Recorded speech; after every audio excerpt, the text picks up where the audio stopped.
Choose the correct alternative from the clues given at the end of each statement. सभी statements को हमें discuss करना है। Rutherford और थॉमसन्स मॉडल्स को इन पॉइंट्स में डिस्कस किया गया है। The size of the atom in Thomson's model is dash the atomic size in Rutherford's model. दोनों मॉडल्स में एटॉमिक साइज को कंपेयर करना है। इसमें आप ध्यान देंगे कि दोनों मॉडल्स में साइज़ के बारे में अलग से कुछ ऐसा मेजर डिफरेंस डिस्कस नहीं किया गया है। तो size in the Thomson's model is no different from the atomic size in Rutherford's model. B part देखते हैं। In ground state of which electrons are in stable equilibrium where while in dash electrons always experience a net force. तो कौन से model में electrons पे हमेशा net force लगती है और कौन से मॉडल में वो इक्विलिब्रियम में होते हैं।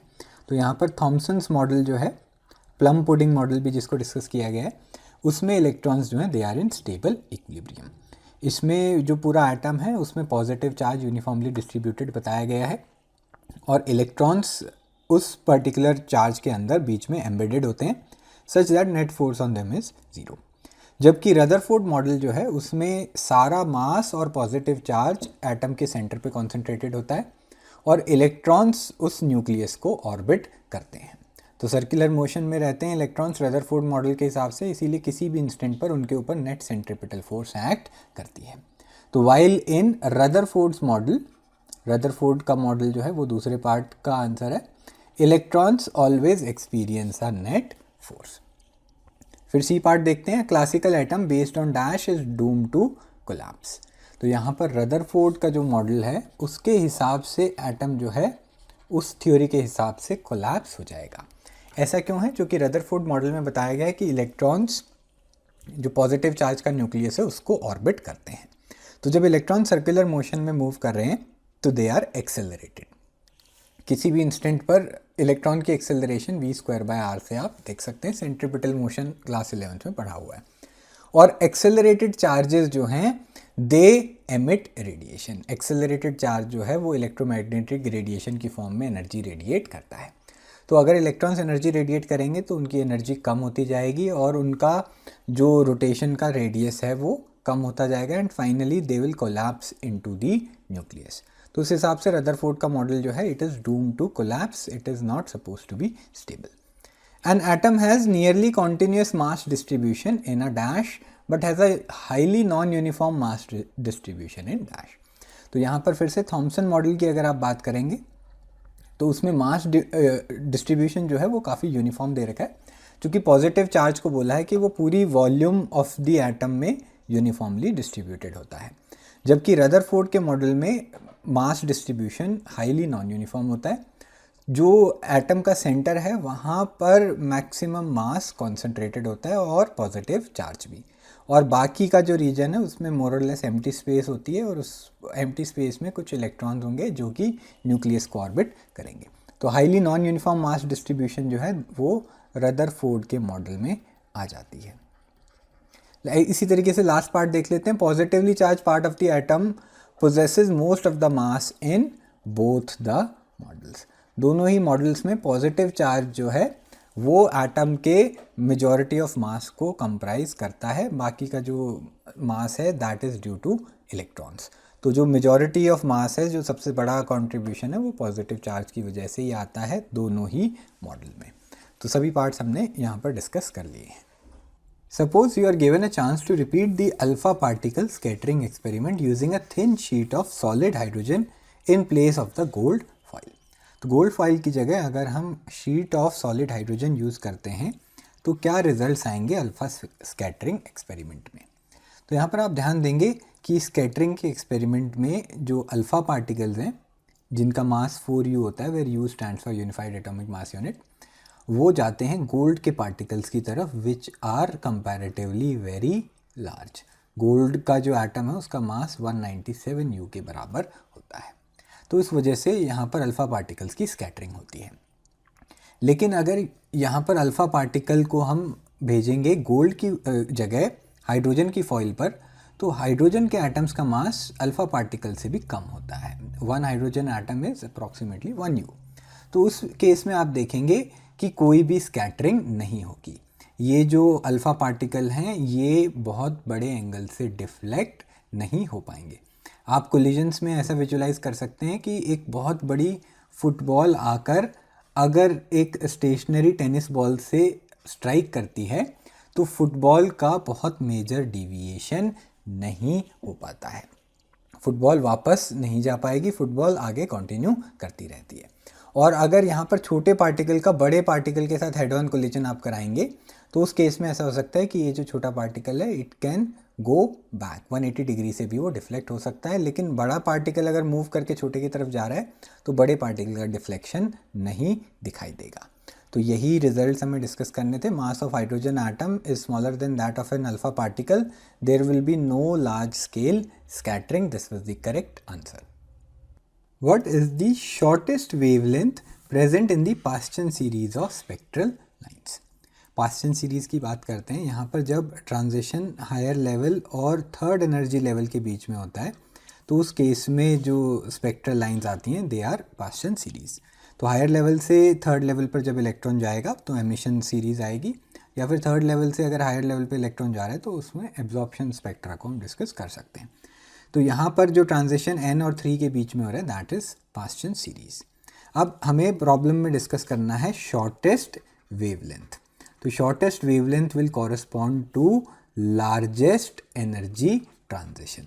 एनर्जी डिफरेंस दोनों जो एनर्जी लेवल्स हैं उनमें जितना ज़्यादा होगा वेवलेंथ की वैल्यू उतनी कम आएगी, क्योंकि एनर्जी डिफरेंस डेल्टा ई की वैल्यू को hc/λ से हम रिलेट कर सकते हैं। तो जो दोनों एनर्जी लेवल्स का डिफरेंस है that will be emitted in the form of a photon जिसकी एनर्जी hc/λ रहेगी। तो लैम्डा शॉर्टेस्ट अगर चाहिए हमें तो एनर्जी का ट्रांजिशन सबसे लार्जेस्ट होना चाहिए, और इस पर्टिकुलर केस में लार्जेस्ट ट्रांजिशन एनर्जी का हो सकता है इन्फिनिटी से 3। तो पास्चन सीरीज़ में सबसे छोटा एनर्जी ट्रांजिशन 4 से 3 होता है, उससे बड़ा 5 से 3, 6 से 3 एंड सो ऑन। इस तरीके से सबसे बड़ा ट्रांजिशन इन्फिनिटी से 3 हम लेंगे। उसके आगे फॉर्मूला अप्लाई करके वेवलेंथ की वैल्यू को हम सॉल्व कर सकते हैं। 1/λ is equal to r into 1/n1² minus 1/n2²। इसमें ये रिडबर्ग फार्मूला हम अप्लाई कर रहे हैं। लैम्डा की वैल्यू शॉर्टेस्ट हमें सॉल्व करनी है, 1/λ शॉर्टेस्ट। तो r की वैल्यू कांस्टेंट है 1.097 इंटू 10⁻7 पर मीटर। 1/n1² में 1/3 का स्क्वायर लेंगे, माइनस 1/n2 की टर्म जो है उसमें हम इन्फिनिटी इस केस में पुट करने वाले हैं लैम्डा शॉर्टेस्ट के लिए। 1/∞ की स्क्वायर की टर्म जो है वो 0 हो जाएगी, तो 1/λ शॉर्टेस्ट हमारे पास आ जाएगा। This will be equal to 1.097 into 10⁻7 divided by 9। सिर्फ ये 1/3 स्क्वायर की टर्म हमारे पास बचती है। दोनों तरफ रेसिप्रोकल अगर हम ले लेंगे तो लैम्डा शॉर्टेस्ट की वैल्यू आ जाएगी। आगे थोड़ी सी कैलकुलेशन बची है, 9 डिवाइडेड बाय 1.097 इंटू 10⁻7। तो 9 को 1.097 से डिवाइड करेंगे 8.2 आ जाएगा। डिनोमिनेटर में 10⁻7 है, वो ऊपर आकर 10⁻7 बन जाता है। ये मीटर में आंसर आ गया है। अगर नैनोमीटर में लिखना चाहते हैं तो डेसिमल को 2 प्लेसेस राइट में शिफ्ट कर देंगे, 820 की वैल्यू आ जाएगी, साथ में 10 की पावर में -2 कर देंगे तो -9 मीटर आ जाएगा, which can be written as 820 nanometer, and this was the correct answer. A difference of 2.3 electron volt separates two energy levels in an atom. तो एक एटम में 2 एनर्जी लेवल हैं, उनका डिफरेंस हमें बताया गया है। कॉन्जिक्यूटिव एनर्जी लेवल्स हैं नहीं है, कुछ भी अलग से स्पेसिफाई नहीं किया, इट्स जस्ट दैट दोनों एनर्जी लेवल्स का डिफरेंस है 2.3 इलेक्ट्रॉन वोल्ट के बराबर। SI यूनिट्स में 2.3 इंटू 1.6 इंटू 10⁻19 जूल भी इस एनर्जी को हम लिख सकते हैं। What is the frequency of radiation emitted when the atom makes a transition from the upper level to the lower level? तो upper level higher energy level से लोअर एनर्जी लेवल पर जब एक ट्रांजिशन होगा तो जो एनर्जी डिफरेंस है उतनी अमाउंट ऑफ एनर्जी की रेडिएशन एमिट होगी, और उस एमिटेड रेडिएशन की फ्रीक्वेंसी हमें बतानी है। तो ये जो एनर्जी है डिफरेंस दोनों का, जो एनर्जी रेडिएशन की फॉर्म में एमिट होगी उसको हम फॉर्मूला h इंटू एफ से इक्वेट कर देंगे, where h is the Planck's constant and f is the frequency of radiation. तो फ्रीक्वेंसी की value energy upon Planck's constant की फॉर्म में आ जाएगी। SI यूनिट्स में एनर्जी की वैल्यू लिखते हैं 2.3 इंटू 1.6 इंटू 10⁻19 जूल्स, और डिनोमिनेटर में SI यूनिट्स में प्लैंक्स कांस्टेंट की वैल्यू 6.6 इंटू 10⁻34 हम सब्सटीट्यूट कर देंगे। प्लैंक्स कांस्टेंट की यूनिट अगर आप डिस्कस करना चाहते हैं तो E is equal to HF formula से ही आप देख सकते हैं। यहाँ पर H की यूनिट के लिए E/न्यू की यूनिट हमें लेनी होती है, एनर्जी जूल्स में आ जाती है, और 1/फ्रीक्वेंसी is time which is second, तो डिनोमिनेटर में जूल सेकेंड आ जाता है। अब ये आगे कैलकुलेशंस आप कर सकते हैं, आप चेक करेंगे। इसमें 2.3 इंटू 1.6 की टर्म जो है वो जाएगी 3.68 डिवाइडेड बाय 6.6। 10 की पावर -19 है, -34 नीचे से ऊपर आकर +34 हो जाएगा। ये वैल्यू आ गई 3.68 upon 6.6 into 10 to the power 15। Further solve कर लेंगे फ्रीक्वेंसी की वैल्यू को, न्यूमरेटर में डेसिमल को राइट में शिफ्ट कर देते हैं 36.8 और 10 की पावर फिर एक अमाउंट से कम कर देंगे, 10 की पावर 14 आ जाएगा। ये जो टर्म है इसको आप सॉल्व करके देख लेंगे, अप्रॉक्सीमेटली 5.6 इसकी वैल्यू आएगी इंटू 10 की power 14 hertz, and this was the correct answer. The ground state energy of hydrogen atom is -13.6 electron volts. तो हाइड्रोजन एटम के लिए ग्राउंड स्टेट एनर्जी दे रखी है, this is the total energy. ये काइनेटिक और पोटेंशियल एनर्जी का sum होगा और इसकी वैल्यू -13.6 इलेक्ट्रॉन वोल्ट है। What are the kinetic and potential energies of the electron in this state. तो अगर टोटल एनर्जी मालूम हो तो उससे काइनेटिक और पोटेंशियल एनर्जीज की वैल्यू हमें सॉल्व करनी है। काइनेटिक एनर्जी का रिजल्ट आप ध्यान रखेंगे, this is minus of total energy. तो जो भी टोटल एनर्जी की वैल्यू है उसका साइन उल्टा कर देंगे और उससे काइनेटिक एनर्जी की वैल्यू आ जाएगी। ये हो जाएगा minus of -13.6 which is equal to 13.6। ध्यान रखना काइनेटिक एनर्जी की वैल्यू पॉजिटिव आनी चाहिए। सिमिलरली पोटेंशियल एनर्जी की बात करेंगे तो टोटल एनर्जी की जो वैल्यू है उसको डबल कर देते हैं, तो 2 इंटू टोटल एनर्जी से पोटेंशियल एनर्जी की वैल्यू आ जाएगी, दिस विल बी 2 इंटू -13.6। तो -13.6 का डबल करेंगे, ये आ जाएगा -27.2 इलेक्ट्रॉन वोल्ट्स। आप चेक कर सकते हैं, दोनों टर्म्स को ऐड कर देंगे तो -13.6 टोटल एनर्जी की ही वैल्यू आ जाएगी, and these were the correct answers. A hydrogen atom initially in the ground level absorbs a photon which excites it to the n is equal to 4 level। तो hydrogen atom में electron initially n is equal to 1 ground level में था और उसने photon को absorb करके, energy को absorb करके हायर लेवल में वो पहुंच गया। इनिशियल लेवल n1 को 1 ले लेते हैं, final level n2 is equal to 4। तो जो एनर्जी एब्जॉर्ब की है फोटोन की उस अमाउंट को हम डेल्टा ई ले लेंगे। डेल्टा ई की वैल्यू हो जाएगी दोनों एनर्जी लेवल्स की एनर्जी का difference. Determine the wavelength and frequency of the photon. इस डेटा से हमें उस फोटोन की जिसको एब्जॉर्ब किया गया था उसकी फ्रीक्वेंसी और वेवलेंथ की वैल्यू को सॉल्व करना है। तो दोनों एनर्जी लेवल्स जो हैं उनका एनर्जी डिफरेंस फार्मूला से हम सॉल्व कर लेंगे, जिसमें रिडबर्ग्स कांस्टेंट RH की टर्म आएगी। हाइड्रोजन एटम है तो Z का फैक्टर लेने की जरूरत नहीं है, हाइड्रोजन एटम के लिए Z की वैल्यू 1 होती है, एटॉमिक नंबर की वैल्यू। यहाँ पर टर्म आ जाएगी 1/n1 का स्क्वायर माइनस 1/n2 का स्क्वायर। ये एनर्जी की जो टर्म है इसको हम फोटोन की एनर्जी से इक्वेट करेंगे। तो फोटोन की एनर्जी को एब्जॉर्ब करके इलेक्ट्रॉन की एनर्जी बढ़ गई और वो एनर्जी लेवल 1 से 4 में चला गया।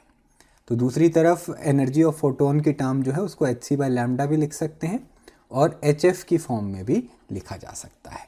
यहाँ पर h जो है वो प्लैंक्स कांस्टेंट है, h की वैल्यू SI यूनिट्स में 6.6 इंटू 10 टू द पावर -34 लेंगे हम। f फ्रीक्वेंसी और लैम्डा वेवलेंथ के लिए टर्म है, दोनों ही को हमें सॉल्व करना है। c is the speed of light in vacuum, ये है 3 into 10 to the power 8 metres per second. Further RH की टर्म जब हम एनर्जी के पॉइंट ऑफ व्यू से रेडबर्ग कांस्टेंट को देखते हैं तो RH की value 2.18 into 10 to the power -18 joule हम सब्सटीट्यूट करेंगे। तो ये कैलकुलेशन करके आप पहले फ्रीक्वेंसी की टर्म निकाल सकते हैं और फ्रीक्वेंसी और वेवलेंथ को रिलेट करके फिर वेवलेंथ की वैल्यू भी आ जाएगी। तो वैल्यूज़ पुट करना चालू करते हैं। यहाँ पर f की वैल्यू आ जाएगी फ्रीक्वेंसी, कई बार h न्यू की फॉर्म में भी लिखा हो सकता है, hf की फॉर्म में भी लिखा हो सकता है। न्यू और f दोनों सिंबल हम फ्रीक्वेंसी के लिए इंटरचेंजेबली यूज़ करते हैं। तो फ्रीक्वेंसी की वैल्यू RH अपॉन h के बराबर आ जाएगी into 1/n1 square minus 1/n2 square. तो ये h प्लैंक्स कांस्टेंट जो है इसको हम दूसरी तरफ ले जाएंगे। वैल्यूज़ पुट कर देता हूँ अब मैं, 2.18 इंटू 10 टू द पावर -18 की टर्म, डिनोमिनेटर में 6.6 into 10 to the power -34, bracket में पहले लोअर नंबर को, जो भी एनर्जी लेवल लोअर नंबर का है उसको नीचे डालेंगे, उसका स्क्वायर लेंगे तो 1 का स्क्वायर आएगा और माइनस के बाद 1/n2 स्क्वायर की टर्म में 4 का स्क्वायर हम लेंगे। अब ये जो वैल्यूज़ हैं इसको सॉल्व कर लेंगे। ब्रैकेट के अंदर की टर्म हो जाएगी 1 minus 1/16 which can be written as 15/16। Calculations further आप खुद से भी चेक कर सकते हैं। तो यहाँ से फ्रीक्वेंसी की वैल्यू आएगी, इसमें 10 की पावर्स को अगर फोकस करेंगे -18 और नीचे से -34 ऊपर आकर +34 हो जाती है। तो तो 10 की पावर -18 प्लस 34 हो जाएगा। और फर्दर 2.18 को 15 से मल्टीप्लाई करेंगे और डिनोमिनेटर में 6.6 को 16 से मल्टीप्लाई करेंगे और दोनों टर्म्स का रेशियो लेंगे। कैलकुलेशन करके चेक करते हैं, ये वैल्यू आएगी 0.31 के बराबर। तो इस टर्म में 0.31 को 3.1 लिख लेते हैं, डेसिमल को राइट में मैंने शिफ्ट किया है तो 10 की पावर में एक वैल्यू कम हो जाएगी। तो ऑलरेडी जो कैलकुलेशंस कर रखी थी उसमें 10 की पावर 16 आ रही थी, उसमें से एक कम कर देते हैं तो 10 की पावर 15 की टर्म बचेगी। SI यूनिट्स में कैलकुलेशन है, फ्रीक्वेंसी हर्ट्स में आ गई है। फ्रीक्वेंसी की वैल्यू से फर्दर हम लैम्डा की वैल्यू भी निकाल सकते हैं, तो पूरी एनर्जी की कैलकुलेशंस दोबारा करने की ज़रूरत नहीं है। तो C is equal to f lambda जो रिलेशन है वो हम यूज़ कर लेंगे, तो लैम्डा की वैल्यू आ जाएगी C/F। C की वैल्यू 3 × 10⁸ डाल देंगे, F की वैल्यू ऑलरेडी सॉल्व है 3.1 × 10⁻15। तो ये कैलकुलेशन भी करेंगे, 3/3.1 जो है 0.97 के बराबर आ जाएगा, 10 की पावर 8 - 15। फर्दर लैम्डा की वैल्यू सॉल्व करते हैं, 0.97 × 10 की पावर -7 मीटर आ जाएगा। इसको साइंटिफिक नोटेशन में रखेंगे, डेसिमल को एक प्लेस राइट में शिफ्ट कर देते हैं और 10 की पावर में भी फिर -1 की टर्म आ जाएगी। फर्दर -7 - 1 हो गया -8 मीटर्स। तो यहाँ पर हमने जो फोटोन एब्जॉर्ब हुआ था उसकी वेवलेंथ और फ्रीक्वेंसी की वैल्यू सॉल्व कर ली है and these were the correct answers. Using the Bohr's model, calculate the speed of the electron in a hydrogen atom in the n is equal to 1, 2 and 3 level। तो energy levels के हिसाब से speed of electron की value हमें calculate करनी है। तो Bohr model की जो स्टैंडर्ड डेरिवेशंस हैं उन्हें एक बार रिवाइज कर लेते हैं। इन जनरल 1 इलेक्ट्रॉन सिस्टम्स पे ये वैलिड होती है। तो हाइड्रोजन का एटम है जिसमें न्यूक्लियर चार्ज जो है वो 1 के बराबर होता है और नंबर ऑफ इलेक्ट्रॉन्स भी 1 होते हैं। इसी तरीके से हीलियम He+ आयन की अगर बात की जाए तो न्यूक्लियर चार्ज 2 हो जाता है और चूंकि He+ आयन की बात करें तो इलेक्ट्रॉन 1 हो जाएगा। और Li2+ के लिए भी इसको डिस्कस किया जा सकता है जहाँ Z की वैल्यू 3 है और नंबर ऑफ इलेक्ट्रॉन्स भी 1 के बराबर होते हैं। तो 1 इलेक्ट्रॉन सिस्टम्स पर हम बोहर मॉडल को अप्लाई करते हैं। तो इनमें दो मेन जो फार्मूलाज हम यूज़ करेंगे, पहली बात इलेक्ट्रॉन अगर ऑर्बिट कर रहा है तो उसके ऊपर लगने वाली नेट फोर्स की टर्म को हम mass into centripetal acceleration mv²/r की टर्म से इक्वेट कर देते हैं। और इलेक्ट्रॉन जो न्यूक्लियस के अराउंड ऑर्बिट कर रहा है, एक बार डायग्राम भी मैं बना देता हूँ। तो न्यूक्लियस का चार्ज है +Ze जो कि हाइड्रोजन के लिए 1 × E हो जाएगा, He+ के लिए 2 × E, Li तो अकॉर्डिंगली Z की वैल्यू हम पुट करेंगे और उसके अराउंड इलेक्ट्रॉन जो है वो ऑर्बिट कर रहा है। तो ये जो इलेक्ट्रिक फोर्स ऑफ अट्रैक्शन है ये इलेक्ट्रॉन के ऊपर लगेगी और इसकी वैल्यू हम किस तरीके से लिख सकते हैं, दिस इज इक्वल टू 1/4πε0। अगर रेडियस ऑफ ऑर्बिट r के बराबर हम लेते हैं तो फोर्स आ जाती है 1/4πε0, न्यूक्लियर चार्ज Ze, इलेक्ट्रॉन का चार्ज का magnitude E divided by r का स्क्वायर। एक पॉजिटिव एक नेगेटिव चार्ज है इसीलिए फोर्स अट्रैक्टिव है, फोर्स की डायरेक्शन मैंने दिखा दिया है, this is providing the necessary centripetal acceleration. तो यहाँ पर फोर्स के मैग्नीट्यूड में चार्ज की वैल्यू में सिर्फ मैग्नीट्यूड में लूँगा, + - के साइन मैंने चार्ज में अलग से नहीं दिखाए हैं। तो एक तो ये इक्वेशन हो जाती है, उसके साथ दूसरी इक्वेशन में क्वांटाइजेशन ऑफ एंगुलर मोमेंटम की हम बात करते हैं। तो इलेक्ट्रॉन का एंगुलर मोमेंटम mvr जो है अबाउट द न्यूक्लियस, उसकी वैल्यू क्वांटाइज हम कर देते हैं n × h/2π। तो ये दोनों रिजल्ट्स को साइमल्टेनियसली यूज़ करके हम nth ऑर्बिट का रेडियस, उसकी वेलोसिटी इलेक्ट्रॉन की nth ऑर्बिट में या फिर उसका टाइम पीरियड, ये सभी रिजल्ट्स हम डिस्कस कर सकते हैं। और इसमें ऑर्बिटल पीरियड सेकंड पार्ट में और speed of electron first part में हमें सॉल्व करनी है।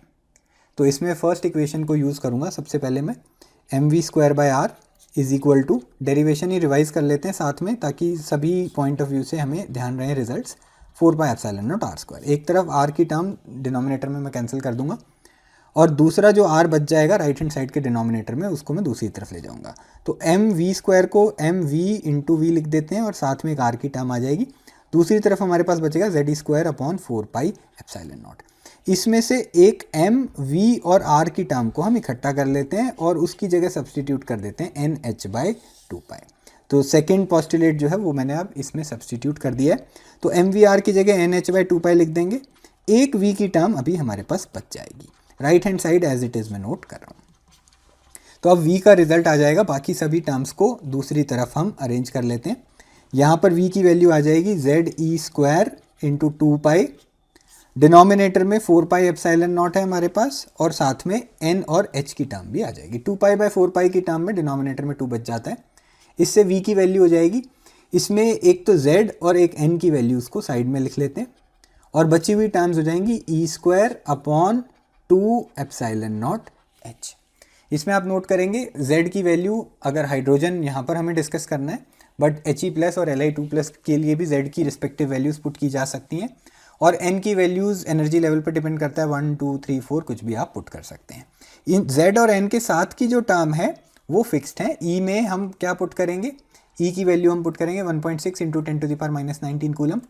एप्सिलॉन नॉट जो है permittivity of free space 8.854 × 10⁻12 SI units में, और h की वैल्यू हम पुट कर सकते हैं 6.626 × 10⁻34।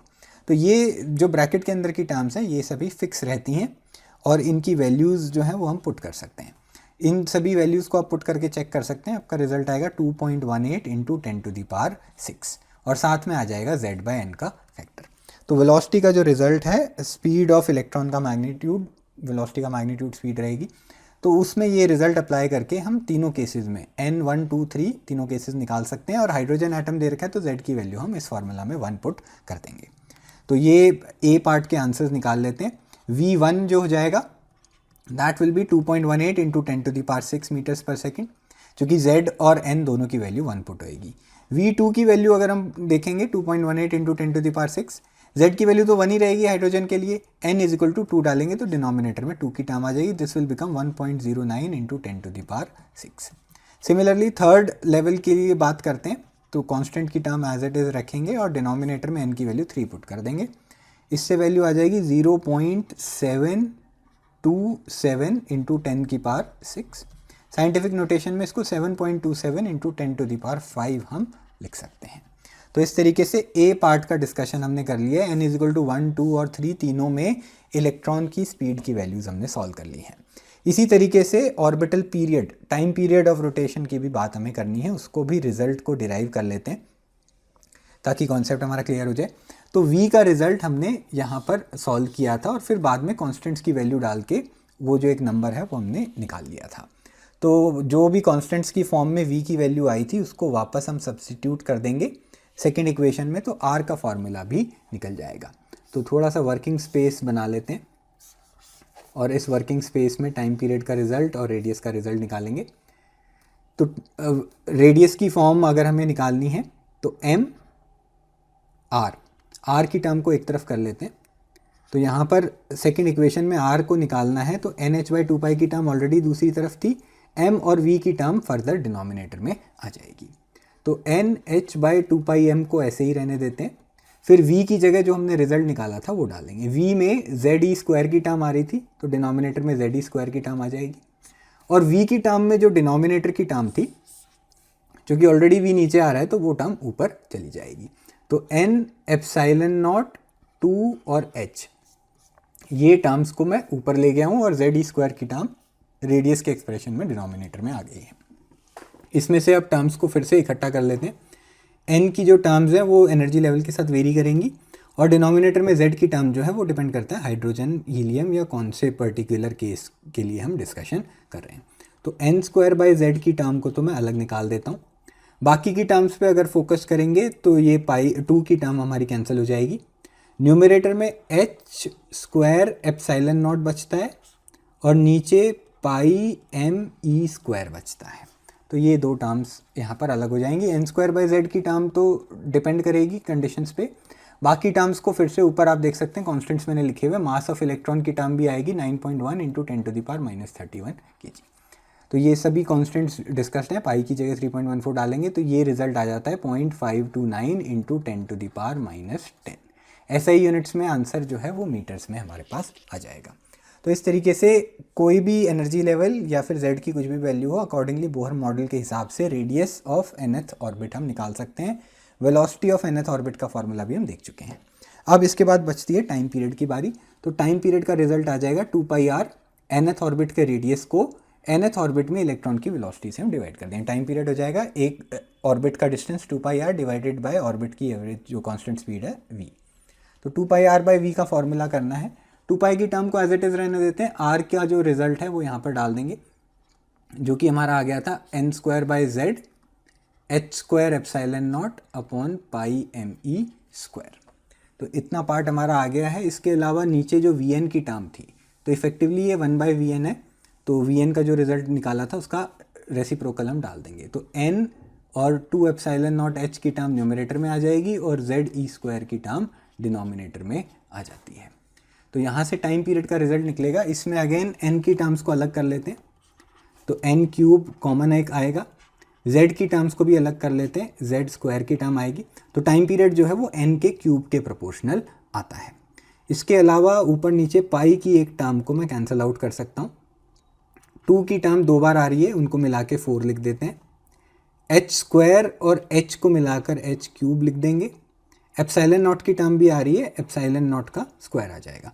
तो न्यूमरेटर में दोनों 2 की टर्म्स काउंट हो चुकी हैं, n² और n की टर्म, h², एप्सिलॉन नॉट की टर्म सभी ये काउंट हो गई हैं। फर्दर डिनोमिनेटर में ध्यान रखेंगे, यहाँ पर हमारे पास बचता है, एक तो m की टर्म थी, z को तो मैं बाहर ले ही चुका हूँ, e² और e² मिलके बनेगा e⁴। तो ये साथ की जो टर्म्स हैं ये भी फिर से हमारे पास कांस्टेंट आ जाती हैं। इनकी टर्म्स को भी आप ध्यान रख सकते हैं। ऊपर जो कांस्टेंट्स हैं इनकी वैल्यूज़ पुट करके आप चेक कर लेंगे एक बार रिजल्ट को और फिर उसको याद कर लेंगे। तो ये रिजल्ट आ जाता है 1.52 इंटू 10⁻⁻16 के बराबर। टाइम पीरियड की SI यूनिट सेकेंड्स में ये डिस्कशन होगा। तो अब ये अकॉर्डिंगली टाइम पीरियड का रिजल्ट जो है उसमें भी हम वैल्यूज़ पुट करके n की वैल्यू 1 2 3 डालेंगे और ये जो तीनों लेवल्स हैं इनमें ऑर्बिटल पीरियड की वैल्यू आ जाएगी। तो T1 की वैल्यू सबसे पहले मैं निकाल देता हूँ, n की वैल्यू 1 डाल देंगे, z की वैल्यू इस फॉर्मूला में 1 ही पुट करना है क्योंकि अगेन हाइड्रोजन एटम की हम बात कर रहे हैं। तो T1 फर्स्ट ऑर्बिट में टाइम पीरियड तो वही आएगा, रिजल्ट में जो कांस्टेंट था 1.52 इंटू 10⁻⁻16 -16 की टर्म थी, ये ध्यान रखेंगे। T2 की वैल्यू जो आएगी उसमें n³ का फैक्टर आएगा, n की जगह 2 डालेंगे तो 2 का क्यूब 8 आ जाएगा, बाकी का कांस्टेंट वही रहेगा। तो 8 इंटू 1.52 इंटू 10⁻⁻16 हमारा आंसर आने वाला है। ये कैलकुलेशंस आगे फर्दर हम करके देखेंगे। और T3 की अगर हम बात करते हैं तो n³ में 3 का क्यूब आ जाता है विच इज़ 27। तो ये हो जाएगा 27 इंटू 1.52 इंटू 10⁻⁻16। अब ये कैलकुलेशंस थोड़ी बहुत बची हैं, इनको करके देख लेते हैं। 1.52 को 8 से मल्टीप्लाई करेंगे, 8 4 ये आ गया 12.16। तो 12.16 की टर्म है तो इसको 1.216 लिखेंगे और चूंकि मैंने डेसिमल को एक प्लेस लेफ्ट में शिफ्ट कर दिया है तो पावर में 10⁻⁻15 बचेगा, -16 में 1 ऐड कर देंगे। इसी तरीके से दूसरी टर्म जो है उसमें हमें 1.52 को 27 से मल्टीप्लाई करना था, 7 इंटू 14 36, ये 1064 पहली सीरीज़ आएगी और दूसरी सीरीज़ में 304 आ जाएगा, 4 10 4, 2 डेसिमल है 41.04, एक डेसिमल लेफ्ट में शिफ्ट कर देते हैं, हमारा आंसर आ जाएगा 4.1 और साथ में 10⁻⁻15 बचेगी। तो इस तरीके से हमने टाइम पीरियड की भी n1 n2 n3 जो तीनों वैल्यूज़ थी उसमें टाइम पीरियड्स की वैल्यू भी सॉल्व कर ली है। These were the correct answers. The radius of the inner most electron orbit of a hydrogen atom is 5.3 into 10⁻⁻11 metre. तो हाइड्रोजन के लिए जहाँ पर एटॉमिक नंबर 1 की वैल्यू हो जाती है उसका इनर मोस्ट इलेक्ट्रॉन ऑर्बिट यानी कि ग्राउंड लेवल n = 1 की बात की जा रही है, उसका रेडियस 5.3 इंटू 10⁻⁻11 मीटर के बराबर बताया गया है। यहाँ पर हम ध्यान देंगे कि nth ऑर्बिट का रेडियस जो है वो n² के प्रोपोर्शनल होता है।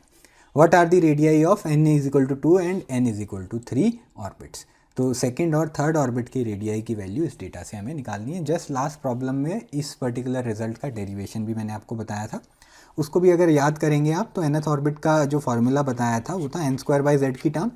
z की वैल्यू हाइड्रोजन, हीलियम, लिथियम के हिसाब से वेरी करेगी और n की वैल्यू 1 2 3 4 एनर्जी लेवल के हिसाब से वेरी करती है।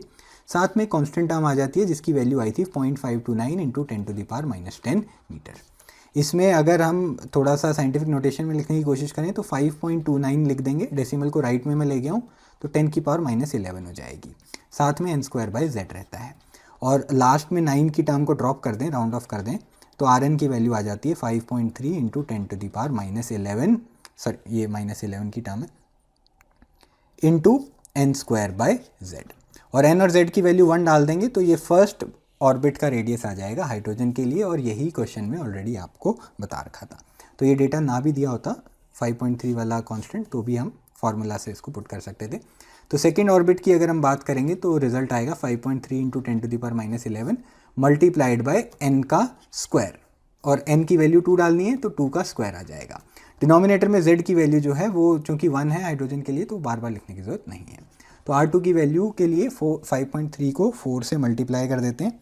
This will B 21.2 into 10⁻11। Scientific notation में डेसिमल को एक लेफ्ट शिफ्ट कर देंगे 2.12 और उससे 10 की पावर जो है +1 हो जाएगी, जो भी वैल्यू थी उसमें +1, तो -11 +1 हो जाएगा -10। तो ये R2 की वैल्यू आ गई है। इसी तरीके से R3 की वैल्यू भी हम निकाल लेंगे। R3 की वैल्यू में constant term as it is रहेगी और साथ में आ जाएगा 3 का स्क्वायर, z की वैल्यू 1 है। तो 5.3 की टर्म जो है उसको 3 के स्क्वायर यानी कि 9 से हमें मल्टीप्लाई करना है।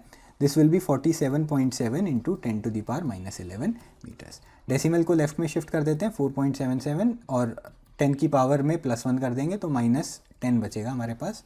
R2 और R3 की वैल्यूज़ आ गई हैं and these were the correct answers.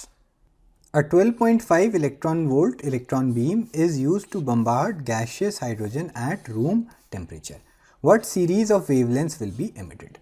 तो यहाँ पर एक इलेक्ट्रॉन बीम से हाइड्रोजन को हम बम्बार्ड कर रहे हैं, जिसकी वजह से ये जो इलेक्ट्रॉन बीम के इलेक्ट्रॉन्स की एनर्जी है ये हाइड्रोजन के ग्राउंड स्टेट इलेक्ट्रॉन्स एनर्जी को गेन करके हायर लेवल्स में चले जाएंगे और फिर वो वापस कुछ टाइम बाद हायर लेवल से ग्राउंड लेवल पर आएंगे and they will emit some wavelength. तो कौन कौन सी वेवलेंथ्स एमिट होंगी उनको हमें डिस्कस करना है। तो एक बार डिटेल में फ्लो चार्ट बना के एनालिसिस अपना कर लेते हैं। तो यहाँ पर एनर्जी लेवल्स का डिस्कशन जो है उससे हम स्टार्ट करेंगे। तो ग्राउंड लेवल जो है n = 1 में हाइड्रोजन की बात करें तो एनर्जी की वैल्यू हो जाती है -13.6 इलेक्ट्रॉन वोल्ट। तो n = 1, 2, 3, 4 के लिए वैल्यूज़ एनर्जी की अगर हमें याद हो तो काफ़ी हेल्प मिलती है। कॉमनली क्वेश्चंस में पूछा जाता है ये डेटा। n = 2 की बात करेंगे तो यही टर्म जो है n के स्क्वायर से हमें डिवाइड करना होता है -13.6 को। तो 2 के स्क्वायर से यानी कि 4 से डिवाइड कर देंगे तो सेकेंड एनर्जी लेवल की वैल्यू आ जाती है -3.4 eV। फर्दर अब एनर्जी लेवल का डिफरेंस जो है वो हायर लेवल्स पे कम होता जाता है। n की वैल्यू 3 के लिए -13.6 को 3 के स्क्वायर 9 से डिवाइड कर देते हैं, इसमें वैल्यू आ जाती है -1.51 इलेक्ट्रॉन वोल्ट। और सिमिलरली n = 4 के लिए वैल्यू आप ध्यान रख सकते हैं, ये हो जाएगा -13.6 डिवाइडेड बाय 4 का स्क्वायर विच इज़ 16। ये वैल्यू आ जाती है -0.85 इलेक्ट्रॉन वोल्ट। तो एनर्जी लेवल्स में अगर ग्राउंड स्टेट के कंपैरिजन में बाकी एनर्जी लेवल्स के साथ डिफरेंस भी हम ध्यान रखें तो वो भी हेल्प आउट करता है। तो n = 1 और n = 2 में जो एनर्जी का डिफरेंस है वो देख लेते हैं। ये हायर लेवल है -3.4 और लोअर लेवल है -13.6। दोनों को सब्ट्रैक्ट करेंगे एनर्जी का डिफरेंस आ जाएगा 10.2 इलेक्ट्रॉन वोल्ट के बराबर। सिमिलरली 1 और 3 के बीच में जो एनर्जी का डिफरेंस है वो भी हम निकाल सकते हैं। उसके लिए -1.51 में से -13.6 को हमें सब्ट्रैक्ट करना होगा। तो ये वैल्यू जो है ये आई थिंक 12.09 के करीब आ जाती है। आप चेक कर सकते हैं 13.6 1.51 अगर हम सब्ट्रैक्ट करते हैं तो ये वैल्यू आ जाती है 12.09 इलेक्ट्रॉन वोल्ट के बराबर। सिमिलरली 1 और 4 के बीच में अगर एनर्जी डिफरेंस आप निकालेंगे तो -0.85 में से -13.6 सब्ट्रैक्ट कर देंगे और ये एनर्जी लेवल आ जाता है 12.75 इलेक्ट्रॉन वोल्ट। अब इसमें आप ध्यान देंगे कि इलेक्ट्रॉन बीम जो है उसमें इलेक्ट्रॉन्स की एनर्जी है 12.5 इलेक्ट्रॉन वोल्ट। तो ये मैक्सिमम वो एनर्जी है जो एक इलेक्ट्रॉन जो बीम हमने स्ट्राइक करवाई है हाइड्रोजन पर उसका इलेक्ट्रॉन लूज कर सकता है और उस एनर्जी को हाइड्रोजन के जो इलेक्ट्रॉन्स हैं वो गेन कर सकते हैं जो कि इनिशियली ग्राउंड लेवल पर मिलेंगे। तो 12.5 की जो एनर्जी ऑफ बीम है ये 12.75 की टर्म से कम है।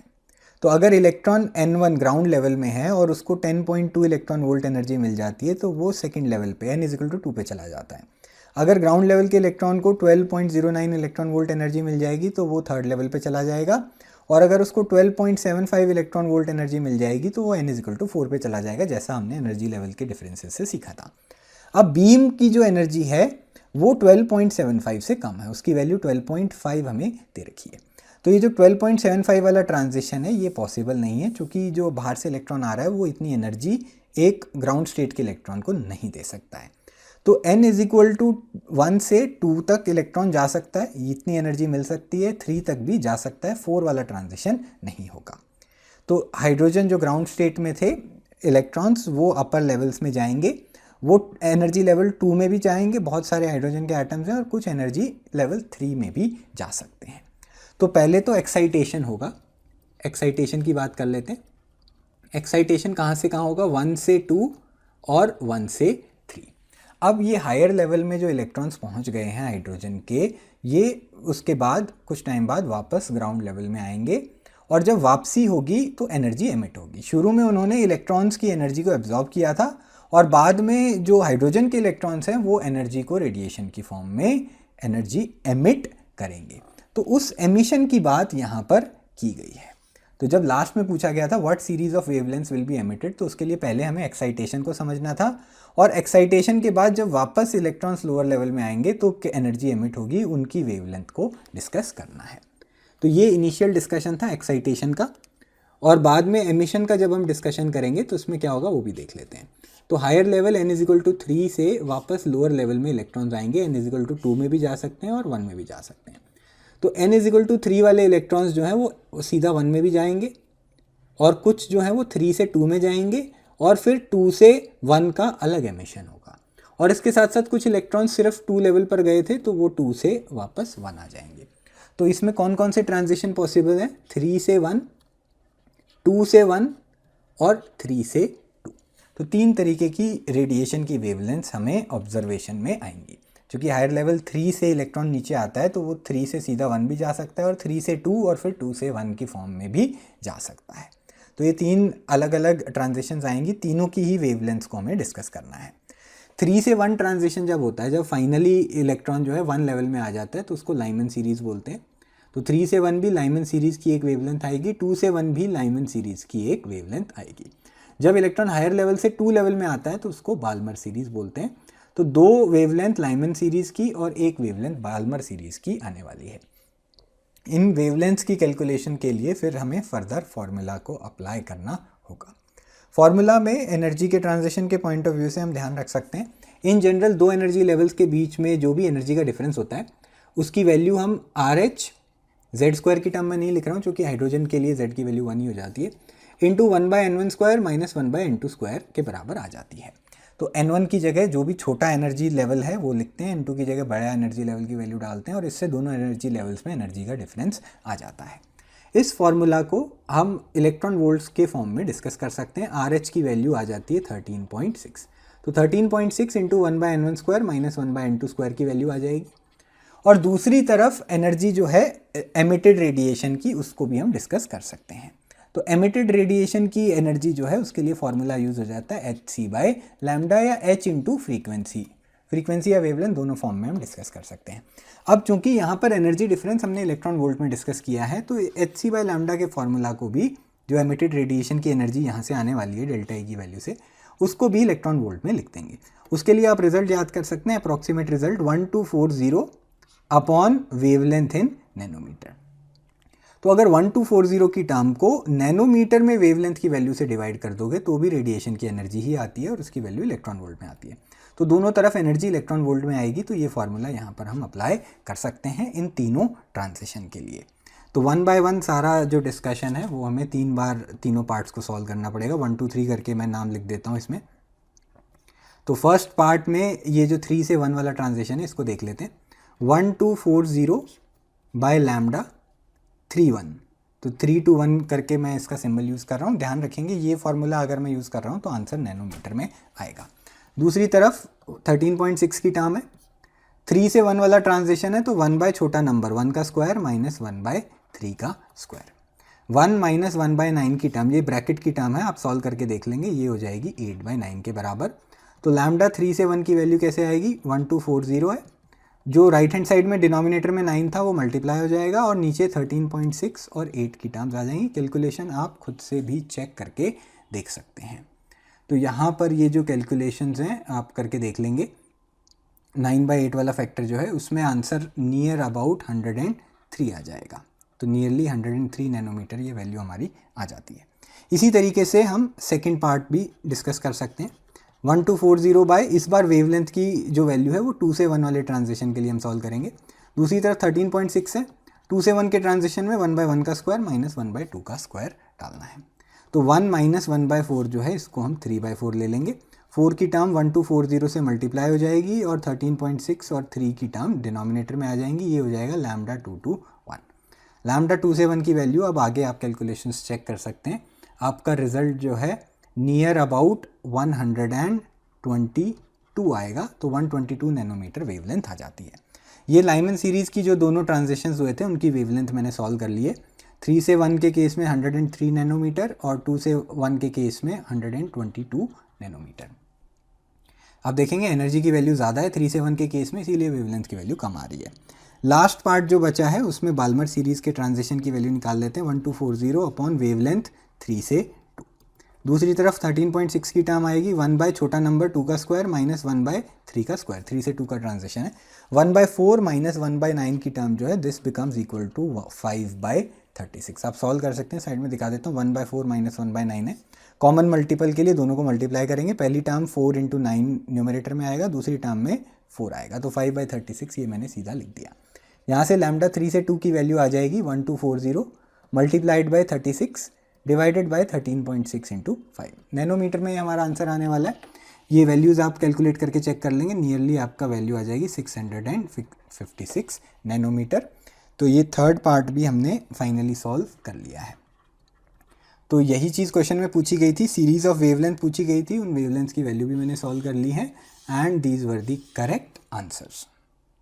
In accordance with the Bohr's model, Bohr model apply करना है हमें। Find the quantum number n की वैल्यू हमें सॉल्व करनी है दैट कैरेक्टराइजेज द अर्थ से रेवोल्यूशन अराउंड द सन।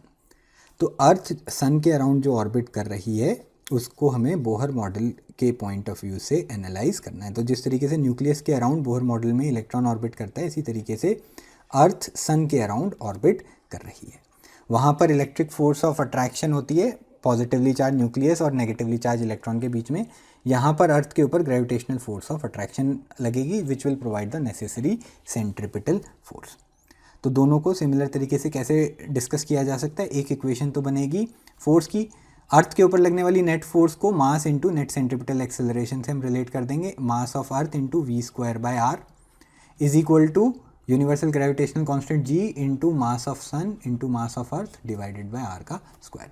दूसरी इक्वेशन जो है वो बोहर मॉडल के पॉइंट ऑफ व्यू से अगर आएगी तो अर्थ का जो रोटेशन का एंगुलर मोमेंटम है अबाउट द सन, वो एंगुलर मोमेंटम को हम क्वांटाइज कर देंगे। तो mass of earth into velocity of earth into radius of orbit जो है MVR एंगुलर मोमेंटम की वैल्यू, उसको हम इक्वेट कर देंगे NH/2π से।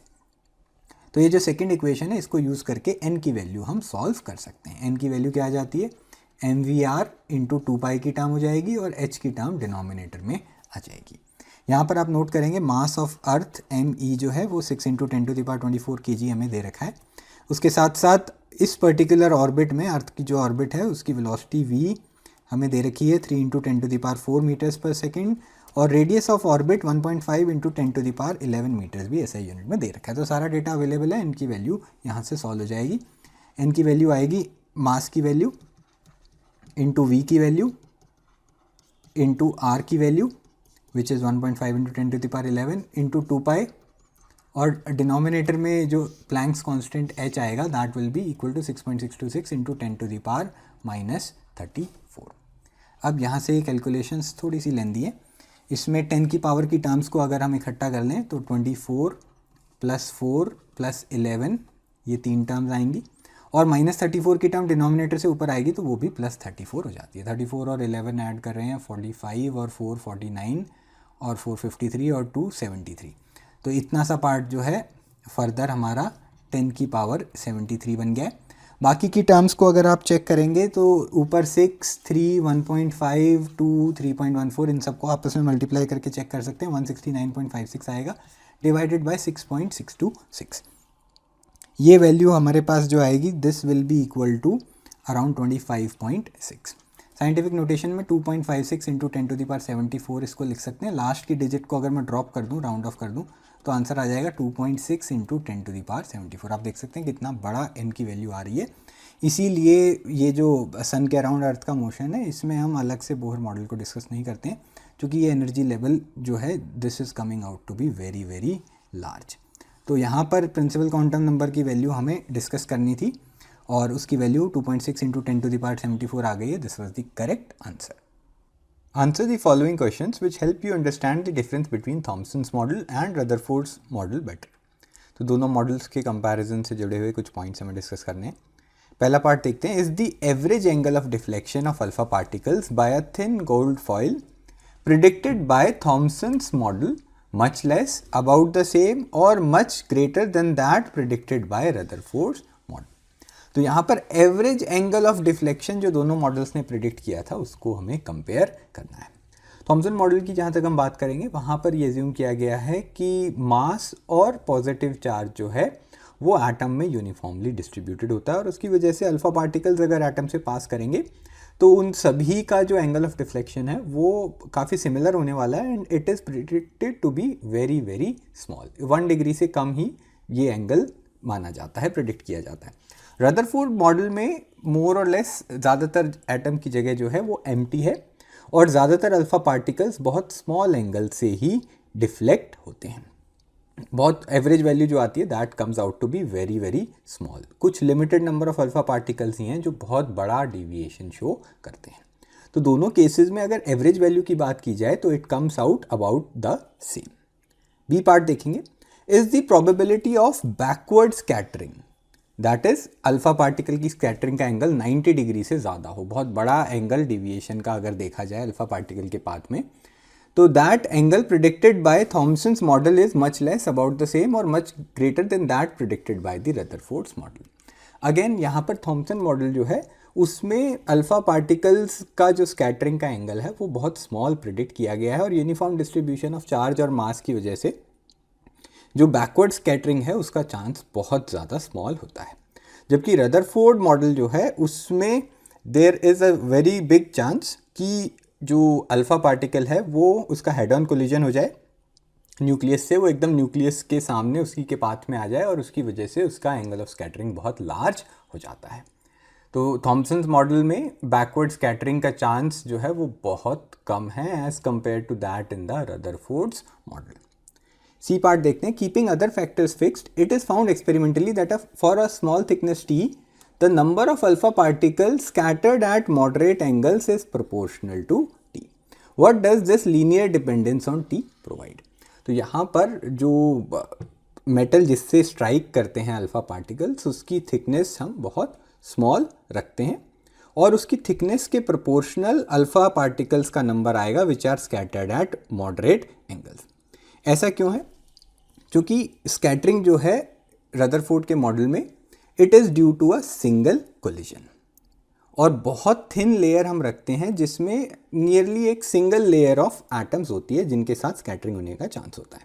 तो अगर आप थिकनेस बढ़ा देंगे तो आपने लेयर बढ़ा दी है, तो एक नेक्स्ट लेयर में जो एटम्स हैं उनकी वजह से भी स्कैटरिंग हो सकती है। तो जैसे जैसे लेयर्स आप ऐड करते जाएंगे टारगेट एटम्स की वैसे वैसे स्कैटरिंग होने का चांस बढ़ जाएगा। सामने से अल्फ़ा पार्टिकल्स आ रहे हैं, पहले सिर्फ एक लेयर आपके पास है गोल्ड एटम्स की, थिकनेस बढ़ा देंगे मतलब एक और लेयर आप ऐड कर देंगे। तो पहली लेयर से अगर हो सकता है कि स्कैटरिंग ना हो तो दूसरी लेयर के एटम से स्कैटरिंग हो जाएगी और अगर उसके बाद तीसरी लेयर लगा देंगे तो पहले 2 से ना हो तो तीसरे से तो हो सकती है। तो इसी तरीके से कम थिकनेस की वैल्यूज़ के लिए जैसे जैसे आप थिकनेस की वैल्यू बढ़ाते जाएंगे, जैसे जैसे एटम्स की लेयर बढ़ाते जाएंगे वैसे जो नंबर ऑफ पार्टिकल्स की स्कैटरिंग होती है वो बढ़ जाती है। डी पार्ट देखेंगे, in which model is it completely wrong to ignore multiple scattering for the calculation of average angle of scattering of alpha particles by a thin foil. तो यहाँ पर थॉमसन्स मॉडल में अगर हम ध्यान दें तो उसमें जो पॉजिटिव चार्ज है उसका डिस्ट्रीब्यूशन, उसके टोटल मास का डिस्ट्रीब्यूशन यूनिफॉर्म बताया गया है। तो वहाँ पर बहुत ज़्यादा वेरिएशन एंगल ऑफ स्कैटरिंग में नहीं आता है। तो अगर कोई अल्फ़ा पार्टिकल की जो एंगल ऑफ डिविएशन की वैल्यू बहुत बड़ी आ रही है तो वो मल्टीपल स्कैटरिंग्स की वजह से ही हो सकती है। ठीक, एक सिंगल कोलिजन की वजह से बहुत कम डिफ्लेक्शन होता है क्योंकि मास और चार्ज यूनिफॉर्मली डिस्ट्रीब्यूटेड है। तो किसी पर्टिकुलर जगह पर जाकर कोलिजन हो रहा है तो वहाँ पर बहुत ज़्यादा पॉजिटिव चार्ज उसके जस्ट विसिनिटी में नहीं होगा, that positive charge is distributed. तो इस वजह से अगर एवरेज एंगल की वैल्यू जो भी आएगी उसके लिए मल्टीपल स्कैटरिंग्स को कंसिडर करना ही पड़ेगा। पहला कोलिजन हुआ, पहली लेयर आई, उसकी वजह से कुछ एंगल आएगा, फिर दूसरी लेयर की वजह से वो एंगल में टर्म और ऐड हो जाएगी, तीसरी लेयर की वजह से और ऐड हो जाएगी एंड सो ऑन। तो मल्टीपल स्कैटरिंग को थॉमसन के मॉडल में इग्नोर नहीं किया जा सकता। रदरफोर्ड मॉडल जो है उसमें क्योंकि मास और चार्ज कॉन्सेंट्रेटेड है न्यूक्लियस में, तो इसकी वजह से एक सिंगल लेयर की वजह से ही, एक सिंगल कोलिजन की वजह से ही स्कैटरिंग की वैल्यू आ सकती है. So this was the discussion for question number 11. The gravitational attraction between an electron and a proton in a hydrogen atom is weaker than the Coulomb attraction by a factor of 10 to the power minus 40. तो chapter 1 electric charges and field में question 1.3 में similar discussion हम कर चुके हैं. तो hydrogen atom में electron और प्रोटॉन को अगर हम डिस्कस करें तो इलेक्ट्रॉन और प्रोटॉन के बीच में कुछ सेपरेशन रहेगा. तो एक फिक्स्ड अमाउंट ऑफ सेपरेशन के लिए अगर इलेक्ट्रॉन और प्रोटॉन के बीच में जो ग्रेविटेशनल और इलेक्ट्रिक फोर्सेस एक्ट करती हैं उनका रेशो हम निकालें तो वो 10 की पावर 40 के ऑर्डर का आता है. तो यहाँ पर आप नोट करेंगे जैसे दोनों इलेक्ट्रॉन और प्रोटॉन ऑपोजिट चार्जेस हैं तो इलेक्ट्रिक फोर्स ऑफ अट्रैक्शन रहेगी और मासेज होंगे उनके हिसाब से ग्रेविटेशनल फोर्स ऑफ अट्रैक्शन भी एक्ट करेगी. तो दोनों फोर्सेस का रेशो लिया जाए अगर ग्रेविटेशनल फोर्स का ratio divided by electric force तो ये रेशो 10 की पावर माइनस 40 के नियर अबाउट आता है. तो यहाँ पर हम देख सकते हैं कि ग्रेविटेशनल फोर्स का मैग्नीट्यूड इलेक्ट्रिक फोर्स के कंपैरिजन में बहुत स्मॉल होता है for a electron proton pair, और इसमें कोई भी डिस्टेंस d की वैल्यू आप ले सकते हैं. तो ग्रेविटेशनल और इलेक्ट्रिक फोर्स दोनों के फॉर्मूला में डिनोमिनेटर में d² की टर्म कैंसिल हो जाएगी. तो इसीलिए हम बोहर मॉडल में जो भी कैलकुलेशंस करते थे उसमें ग्रेविटेशनल फोर्स का कॉन्ट्रीब्यूशन हम निगलेक्ट कर देते थे और इलेक्ट्रिक फोर्स जो होती थी that used to provide necessary centripetal acceleration for the electron to revolve around the proton. तो यहीं से आगे हमें डिस्कशन करना है. Another alternative way of looking at this fact is to estimate the radius of the first Bohr orbit. Hydrogen atom के लिए first Bohr orbit का रेडियस हमें निकालना है. तो फर्स्ट बोहर ऑर्बिट के लिए n की वैल्यू हम 1 ले लेंगे. If the electron and proton were bound by gravitational attraction, तो इलेक्ट्रिक फोर्स ऑफ अट्रैक्शन को निगलेक्ट करके सिर्फ ग्रेविटेशनल फोर्स का कॉन्ट्रीब्यूशन अगर हम लें तो रिजल्ट क्या आएगा वो हमें डिस्कस करना है.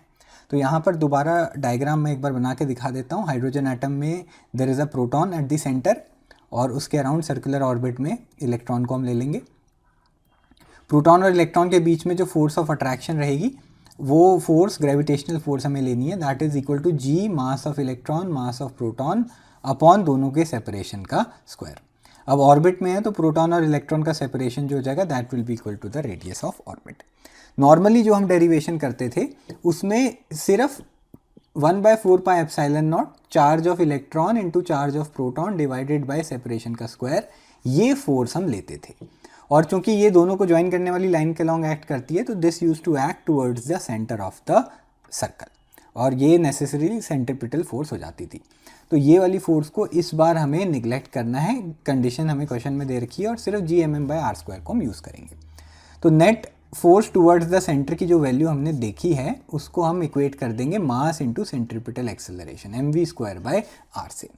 इसके अलावा बोहर मॉडल में दूसरी इक्वेशन जो है वो क्वांटाइजेशन ऑफ एंगुलर मोमेंटम से आती है.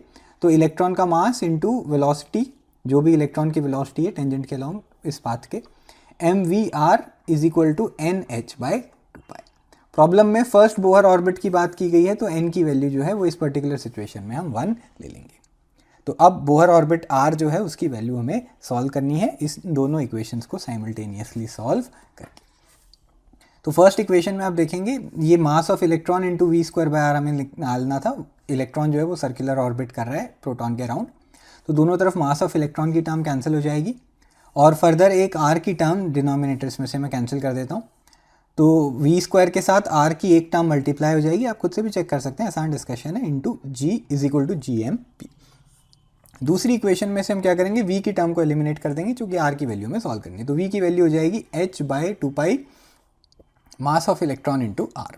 तो ये v की टर्म यहाँ पर v² में मैं सब्सटीट्यूट कर देता हूँ.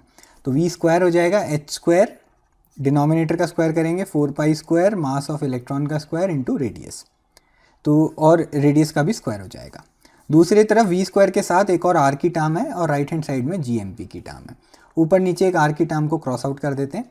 डिनोमिनेटर में एक r बचेगा उसको राइट हैंड साइड ले जाता हूँ, बाकी सारी टर्म्स को दूसरी तरफ इकट्ठा कर देते हैं. h² की टर्म बचेगी, नीचे 4π² me² इंटू gmp. तो ये रेडियस का रिजल्ट आ गया है. इसमें ये सारी वैल्यूज़ कॉन्स्टेंट्स होती हैं, इनकी वैल्यूज सब्सटीट्यूट करके मैं रिजल्ट को सॉल्व कर लूँगा. तो आर की वैल्यू आ जाएगी एच का स्क्वायर 6.63 इंटू 10⁻⁻34 का स्क्वायर, ऐसा ही यूनिट्स में सारी वैल्यू डालूंगा मैं। 4 इंटू पाई का स्क्वायर 3.14 का स्क्वायर ले लूँगा इसको मैं। मास ऑफ इलेक्ट्रॉन है 9.1 इंटू 10⁻31 kg, उसका स्क्वायर लेंगे। Capital G universal gravitational constant आ जाएगा 6.67 इंटू 10⁻11, और मास ऑफ प्रोटॉन आ जाएगा 1.67 इंटू 10⁻27 kg। तो ये सारी वैल्यूज़ को पुट करके हमें सॉल्व करना होगा। कैलकुलेशंस अनफॉर्चुनेटली थोड़ी लेंदी हैं, आप कैलकुलेटर से भी पुट करके चेक कर सकते हैं। अगर इन सारे नंबर्स को अलग करेंगे तो 6.63 के स्क्वायर को 4 से, 3.14 के स्क्वायर से, 9.1 के स्क्वायर से, 6.67 से और 1.67 से डिवाइड करेंगे आप, ये फाइनली रिजल्ट आ जाएगा आपका 0.0012। 10 की पावर्स को अलग इकट्ठा कर लेंगे, -34 का स्क्वायर हो गया -68, नीचे से -31 का स्क्वायर ऊपर आकर +31 का स्क्वायर हो जाएगा, 10 की पावर 31 का स्क्वायर, तो ये पावर्स मल्टीप्लाई हो जाती हैं आपस में, +62 की टर्म आ जाएगी। -11 ऊपर आकर +11 हो जाएगा, और -27 की टर्म आकर ऊपर +27 हो जाती है। तो ये वैल्यू आपकी आ जाएगी 0.0012 इंटू 10⁻32। साइंटिफिक नोटेशन में डेसिमल को 3 प्लेसेस राइट में शिफ्ट कर देंगे, 1.2 हो जाएगा, और 10 की पावर में से 3 टर्म सब्ट्रैक्ट कर देंगे, 32 - 3 29 हो जाएगा। तो फर्स्ट ऑर्बिट का रेडियस आएगा अगर इलेक्ट्रॉन और प्रोटॉन को हम सिर्फ ग्रेविटेशनल फोर्स से बाउंड करवाते हैं। और ये काफ़ी इंटरेस्टिंग नंबर है, क्योंकि अभी तक जो एस्टिमेटेड यूनिवर्स का साइज़ है उससे भी बड़ा नंबर ये आ रहा है, and this was the required discussion. Obtain an expression for the frequency of radiation emitted when a hydrogen atom de-excites from a level n to level n-1। तो यहाँ पर एक हाइड्रोजन एटम के एनर्जी लेवल्स हम discuss कर रहे हैं। Higher energy level n है और उससे जस्ट कम एनर्जी का एनर्जी लेवल है n-1। तो हाइड्रोजन एटम का जो इलेक्ट्रॉन है वो हायर लेवल n से उससे जस्ट लोअर लेवल n-1 पे आ रहा है, और इलेक्ट्रॉन जब हायर लेवल से लोअर लेवल पर जाता है तो एनर्जी एमिट होती है in the form of a photon. तो फोटोन जो एमिट होगा उसकी फ्रीक्वेंसी अगर मैं f से डिनोट कर दूं तो उस एमिटेड फोटोन की फ्रीक्वेंसी हमें डिस्कस करनी है। तो एमिटेड फोटोन की फ्रीक्वेंसी की हम बात कर रहे हैं, तो उसके लिए हम यहाँ पर रिजल्ट अप्लाई कर सकते हैं। इसमें energy of emitted photon delta E रहेगा, दोनों एनर्जी लेवल्स का डिफरेंस। तो डेल्टा E जो दोनों एनर्जी लेवल्स में डिफरेंस है उसको फॉर्मूला से सॉल्व करेंगे और उसको फोटोन की एनर्जी से रिलेट कर देंगे। तो डेल्टा E की वैल्यू होती है रिडबर्ग्स कांस्टेंट RH एनर्जी की फॉर्म में, इसकी वैल्यू 13.6 इलेक्ट्रॉन वोल्ट आती है, इंटू Z स्क्वायर की टर्म आएगी, जिसमें बोहर मॉडल में हाइड्रोजन एटम की बात हो रही है, तो Z को मैं 1 सब्सटीट्यूट कर दूंगा। 1 बाय दोनों एनर्जी लेवल्स का जो स्क्वायर है वो उसका डिफरेंस हम लेते हैं, जिसमें जो भी छोटा नंबर होगा उसको पहले लिखेंगे डिनोमिनेटर में n-1 का स्क्वायर, -1 बाय दूसरा जो हायर एनर्जी लेवल है n उसका स्क्वायर। तो इस तरीके से ये रिजल्ट आ गया, और ये एमिटेड फोटोन की एनर्जी हो जाएगी, तो उसको हम एमिटेड फोटोन के लिए उसकी फ्रीक्वेंसी को प्लैंक्स कांस्टेंट h से मल्टीप्लाई कर सकते हैं। तो एनर्जी लेवल्स का एनर्जी डिफरेंस जो है वो फोटोन की एनर्जी h इंटू फ्रीक्वेंसी से हमने इक्वेट कर दी। तो यहाँ से फ्रीक्वेंसी का रिजल्ट आ जाएगा RH, स्मॉल h जो प्लैंक्स कांस्टेंट है वो दूसरी तरफ डिनोमिनेटर में चला जाएगा, Z स्क्वायर की जगह यहाँ पर 1 का स्क्वायर हम ले लेंगे, तो उसको अलग से लिखने की जरूरत नहीं है। ब्रैकेट के अंदर की टर्म्स को सॉल्व करते हैं, तो इसमें मैं दोनों टर्म्स के जो डिनोमिनेटर हैं उनको आपस में मल्टीप्लाई कर दूंगा। मैं क्या कर रहा हूँ, 1/a माइनस 1/b अगर हमें सॉल्व करना है तो a और b को डिनोमिनेटर में मल्टीप्लाई कर देंगे, ऊपर पहली टर्म में b और माइनस के बाद दूसरी टर्म में a आ जाता है। तो यही चीज़ मैं यहाँ पे यूज़ कर रहा हूँ, दोनों डिनोमिनेटर को मैं मल्टीप्लाई कर दूंगा, पहला डिनोमिनेटर ऊपर आएगा और माइनस के साइन के बाद जो दूसरी तरफ डिनोमिनेटर था n-1 का स्क्वायर वो आ जाता है। ठीक, तो दोनों डिनोमिनेटर्स मल्टीप्लाई कर दिए, दूसरे का डिनोमिनेटर पहले के न्यूमरेटर में आ जाएगा, माइनस के बाद पहले का डिनोमिनेटर दूसरे न्यूमरेटर टर्म में आ जाएगा। यहाँ से फर्दर सॉल्व करेंगे, RH/H ब्रैकेट के अंदर n स्क्वायर की टर्म है और माइनस के बाद a माइनस बी का होल स्क्वायर फॉर्मूला अप्लाई कर लेते हैं, n square plus 1 minus 2n। Denominator में भी n-1 का स्क्वायर इंटू n का स्क्वायर हमारे पास आ जाएगा। फ्रीक्वेंसी का रिजल्ट आ गया RH/H, n square minus n square की टर्म ये कैंसिल आउट हो जाएंगी, हमारे पास माइनस के साइन के बाद 1 माइनस 2n है, तो इसको मैं लिख दूंगा 2n माइनस 1। डिनोमिनेटर n-1 का whole square into n square अभी ऐसे ही रहने दे रहा हूँ। तो अभी तक जो डिस्कशन है उसके हिसाब से फ्रीक्वेंसी ऑफ एमिटेड फोटोन इसका हमने रिजल्ट निकाल लिया है। फर्दर हमें डिस्कशन करना है for large values of n। आगे इसी फॉर्मूला में अगर लार्ज वैल्यू ऑफ n हमें दे रखी हो तो हम क्या कर सकते हैं, अगर n की वैल्यू बहुत बड़ी है तो 2n माइनस 1 को हम अप्रॉक्सीमेट करके 2n लिख देंगे। बेसिकली अगर n की वैल्यू बहुत बड़ी है तो उसमें से 1 नंबर को हम सब्ट्रैक्ट कर रहे हैं तो उसको हम निगलेक्ट कर सकते हैं। छोटे नंबर को बड़े नंबर में से सब्ट्रैक्ट कर रहे हैं तो छोटे नंबर को निगलेक्ट कर रहा हूँ मैं।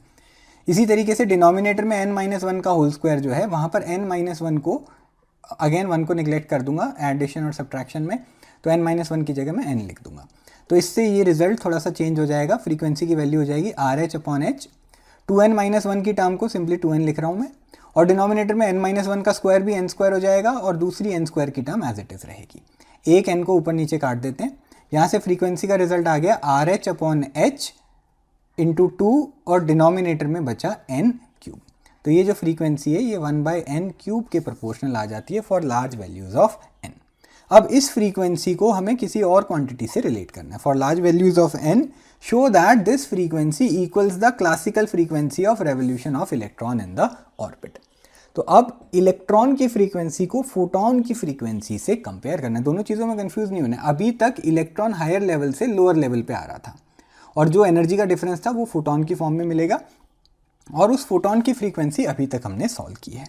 अब हमें एनर्जी लेवल n पर इलेक्ट्रॉन की फ्रीक्वेंसी से कंपैरिजन करना है। उसको किस पॉइंट ऑफ व्यू से डिस्कस करेंगे? यहाँ पर न्यूक्लियस है हाइड्रोजन का जिसमें एक प्रोटॉन होगा, उसके अराउंड ये इलेक्ट्रॉन ऑर्बिट कर रहा है। बोहर मॉडल में डिस्कस करूँगा। ये सेम डेरिवेशन क्वेश्चन नंबर 12.7 में मैं डिटेल में डिराइव कर चुका हूँ। वहाँ पर मैंने radius of nth orbit, speed of electron in nth orbit और उसके साथ time period of the electron in nth orbit को डिराइव किया था, और फ्रीक्वेंसी की टर्म इलेक्ट्रॉन के लिए 1 टाइम पीरियड के बराबर आ जाती है। तो वहाँ से रिजल्ट्स को देख के भी आप कंपेयर कर सकते हैं, अदरवाइज थोड़ा सा हिंट यहाँ पर मैं दे दूंगा। तो इस केस में क्या होता है, यहाँ पे रेडियस r ले लेते हैं ऑर्बिट का, स्पीड v से इलेक्ट्रॉन ऑर्बिट कर रहा है अराउंड दी प्रोटॉन। दो इक्वेशंस बनती हैं। एक तो इक्वेशन आ जाएगी हमारे पास कि जो इलेक्ट्रिक फोर्स ऑफ अट्रैक्शन है that will provide the necessary centripetal force, तो mass of electron into v square by r, ये हो जाएगी net centripetal force. This will be provided by 1/4 pi epsilon naught electron और proton के charges का product e square divided by distance r का square. ये एक इक्वेशन आती है। दूसरी equation quantization of angular momentum हो जाता है, मास of electron into velocity into radius is equal to NH/2π। Angular momentum को क्वांटाइज हमने कर दिया। n से हमें वो ऑर्बिट पता चलेगा जिसमें इलेक्ट्रॉन ऑर्बिट कर रहा है, यहाँ पर उसकी वैल्यू हमें n की फॉर्म में ही रखनी है। ये दूसरी इक्वेशन हो जाती है। इन दोनों इक्वेशंस को सॉल्व करके v और r का हम रिजल्ट निकाल लेते हैं, और टाइम पीरियड किस तरीके से आएगा, एक ऑर्बिट का distance 2πr divided by electron की स्पीड v, और उसका अगर रेसिप्रोकल ले लोगे तो फ्रीक्वेंसी की वैल्यू v/2πr से आ जाती है। तो v और r के रिजल्ट्स अगर आपको याद हैं तो उससे भी ये रेशो निकाल सकते हो, टाइम पीरियड का रिजल्ट भी याद कर सकते हो। अदरवाइज ये दोनों इक्वेशंस आपको सॉल्व करनी पड़ेंगी। तो ये जो एमिटेड फोटोन की फ्रीक्वेंसी थी उसको इलेक्ट्रॉन की फ्रीक्वेंसी से हमें कंपेयर करना है for large values of n। तो यहाँ पर डिनोमिनेटर में n क्यूब की टर्म तो आई थी, पहले उसी को और सिंप्लीफाई कर लेता हूँ मैं। इसमें 2/n³ तो हमारे पास पहले से है, RH जो है कांस्टेंट उसकी वैल्यू को भी हम पुट कर लेते हैं एज पर द रिजल्ट। ये आप रिवाइज कर सकते हैं टेक्स्ट बुक में से। RH की वैल्यू आ जाती है m mass of electron into e⁴ divided by 8 epsilon not square h²। तो ये f का जो रिजल्ट आया है इसको इलेक्ट्रॉन की फ्रीक्वेंसी से हम कंपेयर करेंगे। तो यहाँ पर ये इक्वेशन 1 और 2 को सॉल्व करके फ्रीक्वेंसी के रिजल्ट में आप सब्सटीट्यूट करके देख सकते हैं, या फिर क्वेश्चन नंबर 12.7 का रिजल्ट भी आप देखेंगे, you will get a similar result. कर लेते हैं सॉल्व इसको। इसमें से हम क्या करेंगे, यूजुअली v की टर्म को पहले एलिमिनेट कर लेते हैं। तो v की वैल्यू आ जाती है NH/2πmr। m और r को मैं दूसरी तरफ डिनोमिनेटर में ले जाता हूँ, और फिर इसको फर्स्ट इक्वेशन में हम सब्सटीट्यूट कर देते हैं जहाँ v² की टर्म हमें दे रखी होती है। तो उसको फर्दर कैसे सॉल्व करेंगे, ये हो जाएगा m, एक r की टर्म को दोनों तरफ कैंसिल कर देता हूँ, m की टर्म बची, v² की टर्म आ गई, v² की जगह डाल देंगे n² h² / 4π² m² r²। ठीक, ये पूरा v का टर्म है, उसका स्क्वायर करके सब्सटीट्यूट कर दिया। दूसरी तरफ e² / 4π एप्सिलॉन नॉट r आया हुआ है। एक बार फिर से r की टर्म को दोनों तरफ एक कैंसिल कर रहे हैं, एक मास की टर्म को भी मैं दोनों तरफ कैंसिल कर देता हूँ। तो यहाँ से जो टर्म्स आएंगी 4 की टर्म भी कैंसिल हो जाएगी, एक पाई की टर्म भी कैंसिल हो जाएगी। तो ये r की टर्म को मैं राइट हैंड साइड ऊपर ले जाऊँगा, बाकी सब टर्म्स को दूसरी तरफ इकट्ठा कर लेते हैं। तो n² h² ऑलरेडी था, उसमें एप्सिलॉन नॉट जाके मल्टीप्लाई हो जाएगा दूसरी तरफ से, ई स्क्वायर की टर्म उधर डिनोमिनेटर में चली जाएगी, पाई और एम की टर्म ऑलरेडी हमारे पास बची हुई है। तो आर का रिजल्ट ये मैंने फिर से आपके लिए डिराइव कर दिया है, और आर की वैल्यू यहाँ पर वी में डाल दोगे तो फर्दर रिजल्ट आ जाएगा। तो सब्सटीट्यूशन करना चालू करते हैं। एफ की वैल्यू में डाल रहा हूँ, वी की टर्म आएगी न्यूमरेटर में, वी की जगह मैं डाल रहा हूँ एन एच अपॉन 2 पाई एम आर, और साथ में ऑलरेडी डिनोमिनेटर में 2 पाई आर की टर्म हमें डालनी थी। तो इसमें आप देखेंगे आर स्क्वायर की टर्म मेरे को इंट्रोड्यूस करानी है। एफ की वैल्यू हो गई n h upon 4 pi square, m की टर्म है, और बचा मेरे पास आर का स्क्वायर। आर का स्क्वायर ये एज इट इज़, ये जो टर्म मैंने सॉल्व की थी इसका स्क्वायर करके डाल देता हूँ। तो आर के सामने वाली टर्म का स्क्वायर करेंगे तो एन की पावर 4, एच की पावर 4, एप्सिलॉन नॉट का स्क्वायर आ जाएगा, और जो टर्म डिनोमिनेटर में थी वो न्यूमरेटर में चली जाएगी उसका स्क्वायर। तो pi square m square e to the power 4 numerator में आ जाता है। तो फर्दर पाई स्क्वायर की टर्म को मैं कैंसिल आउट कर लेता हूँ, एक एन और नीचे एन की पावर 4 कैंसिल आउट करके एन क्यूब बन जाएगा। ठीक, तो इसमें से और हमारी एक एच की टर्म कटेगी, तो यहाँ पर ये एच क्यूब बच जाएगा। इसको ओरिजिनल रिजल्ट से अब कंपेयर करना है, एक मास की टर्म भी यहाँ पर कैंसिल आउट हो रही है। तो आप न्यूमरेटर में देखेंगे एम ई की पावर 4 बची है मेरे पास, दूसरे रिजल्ट में भी एम ई की पावर 4 बची हुई थी। फर्दर डिनोमिनेटर में n cube h cube epsilon naught का स्क्वायर बच रहा है। एन क्यूब एच और एच स्क्वायर को मिलाओगे तो एच क्यूब और एप्सिलॉन नॉट का स्क्वायर बच जाएगा। पहली इक्वेशन में 2/8 आया था जो कि 1/4 बन जाता है, और यहाँ पर भी डिनोमिनेटर में 1/4 की, मतलब डिनोमिनेटर में 4 की टर्म हमारे पास बची हुई है। तो यहाँ से हमने सॉल्व कर लिया है कि इलेक्ट्रॉन की फ्रीक्वेंसी ऑर्बिट करने की और एमिटेड फोटोन की फ्रीक्वेंसी, जो फोटोन एमिट हुआ है ट्रांजिशन की वजह से, दोनों के रिजल्ट्स सेम आ गए हैं। उसकी वैल्यू मैं लिख के दिखा देता हूँ, वो आ गए हैं m e to the power 4 upon 4 n cube h cube epsilon naught का स्क्वायर। तो ये जो चीज़ हमें शो करनी थी हमने कर दी है। This was the required discussion. Classically, an electron can be in any orbit around the nucleus of an atom. Then what determines the typical atomic size? Why is an atom not say 1000 times bigger than the typical size? This question had greatly puzzled Bohr before he arrived at his famous model of the atom that we have learnt in the text. To simulate what he might well have done before his discovery, let's play as follows with the basic constants of nature and see if we can get a quantity with the dimensions of length that is roughly equal to the known size of an atom. तो यहाँ पर हम Bohr का जो thought process था उसको analyse करने की कोशिश कर रहे हैं, जिसमें साइज ऑफ एटम को बेसिक कॉन्स्टेंट्स ऑफ नेचर से रिलेट करने की कोशिश हमें करनी है। तो हमें यहाँ पर कुछ बेसिक कॉन्स्टेंट्स ऑफ नेचर जो हैं उनकी वैल्यूज़ को इस तरीके से मैनिपुलेट करना है कि known size of atom 1 angstrom के ऑर्डर का साइज की लेंथ उन पर्टिकुलर मैनिपुलेशन से आ जाए। तो ये गेस करने के लिए पहले पार्ट में हमें 3 कॉन्स्टेंट्स दे रखे हैं। Construct a quantity with the dimensions of length from the fundamental constants e, mass of electron and c. तो बोहर ने भी कुछ ऐसा ही करने की कोशिश की होगी। Charge of an electron, mass of electron और स्पीड ऑफ लाइट जो है उन सभी टर्म्स को मैनिपुलेट करके साइज ऑफ एटम निकालने की कोशिश की गई होगी। तो ये वैल्यू अगर पहले तो हमें एक ऐसी क्वांटिटी बतानी है जिसकी लेंथ डायमेंशन के आए और वो इन तीनों क्वांटिटीज़ को इन्वॉल्व करे, और दूसरा फिर वो जो भी नंबर, जो भी टर्म हमारे पास आएगी उससे एसोसिएटेड नंबर हमें निकालना है। तो डायमेंशनल एनालिसिस का क्वेश्चन ये हमें दे रखा है। शुरू में कुछ थियोरेटिकल इंट्रोडक्शन दिया हुआ था और उसके बाद उसी चीज़ को हमें डायमेंशनल एनालिसिस में लाना है।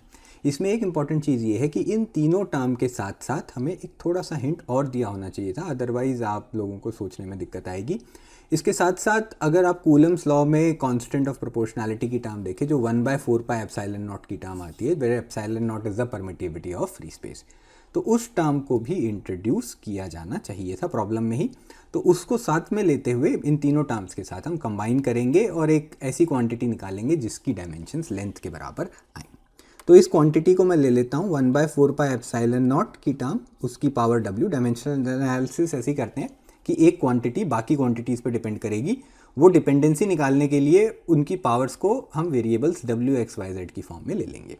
तो पहली टर्म 1/4 पाई एप्सिलॉन नॉट की पावर w ले लेते हैं, e की power x, mass of electron की पावर y और speed of light in vacuum c की पावर हम z ले लेंगे।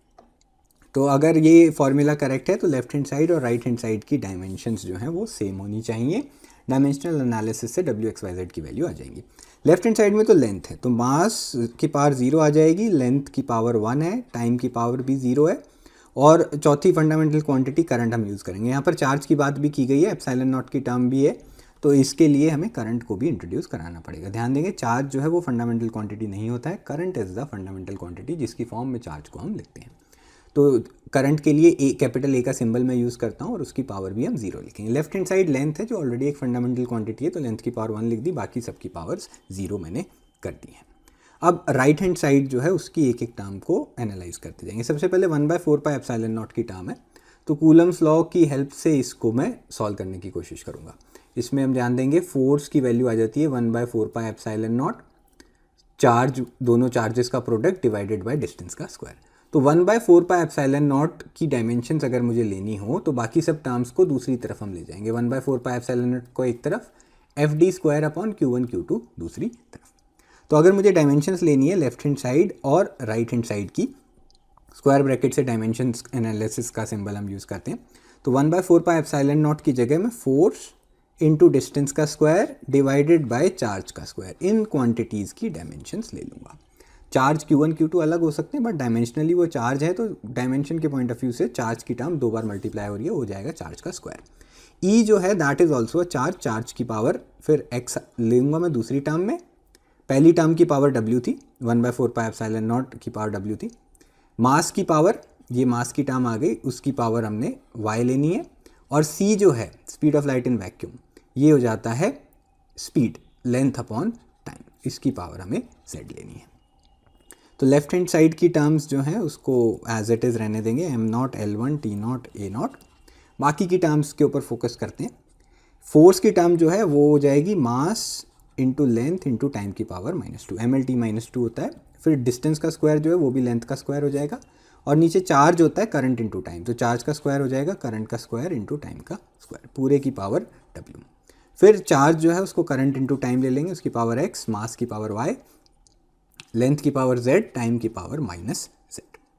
फिर से left hand side as it is लिख रहा हूँ मैं, और राइट हैंड साइड्स में अब सारी टर्म्स को MLT A की टर्म्स को अलग अलग करके हम कॉम्बिनेशन कर लेंगे।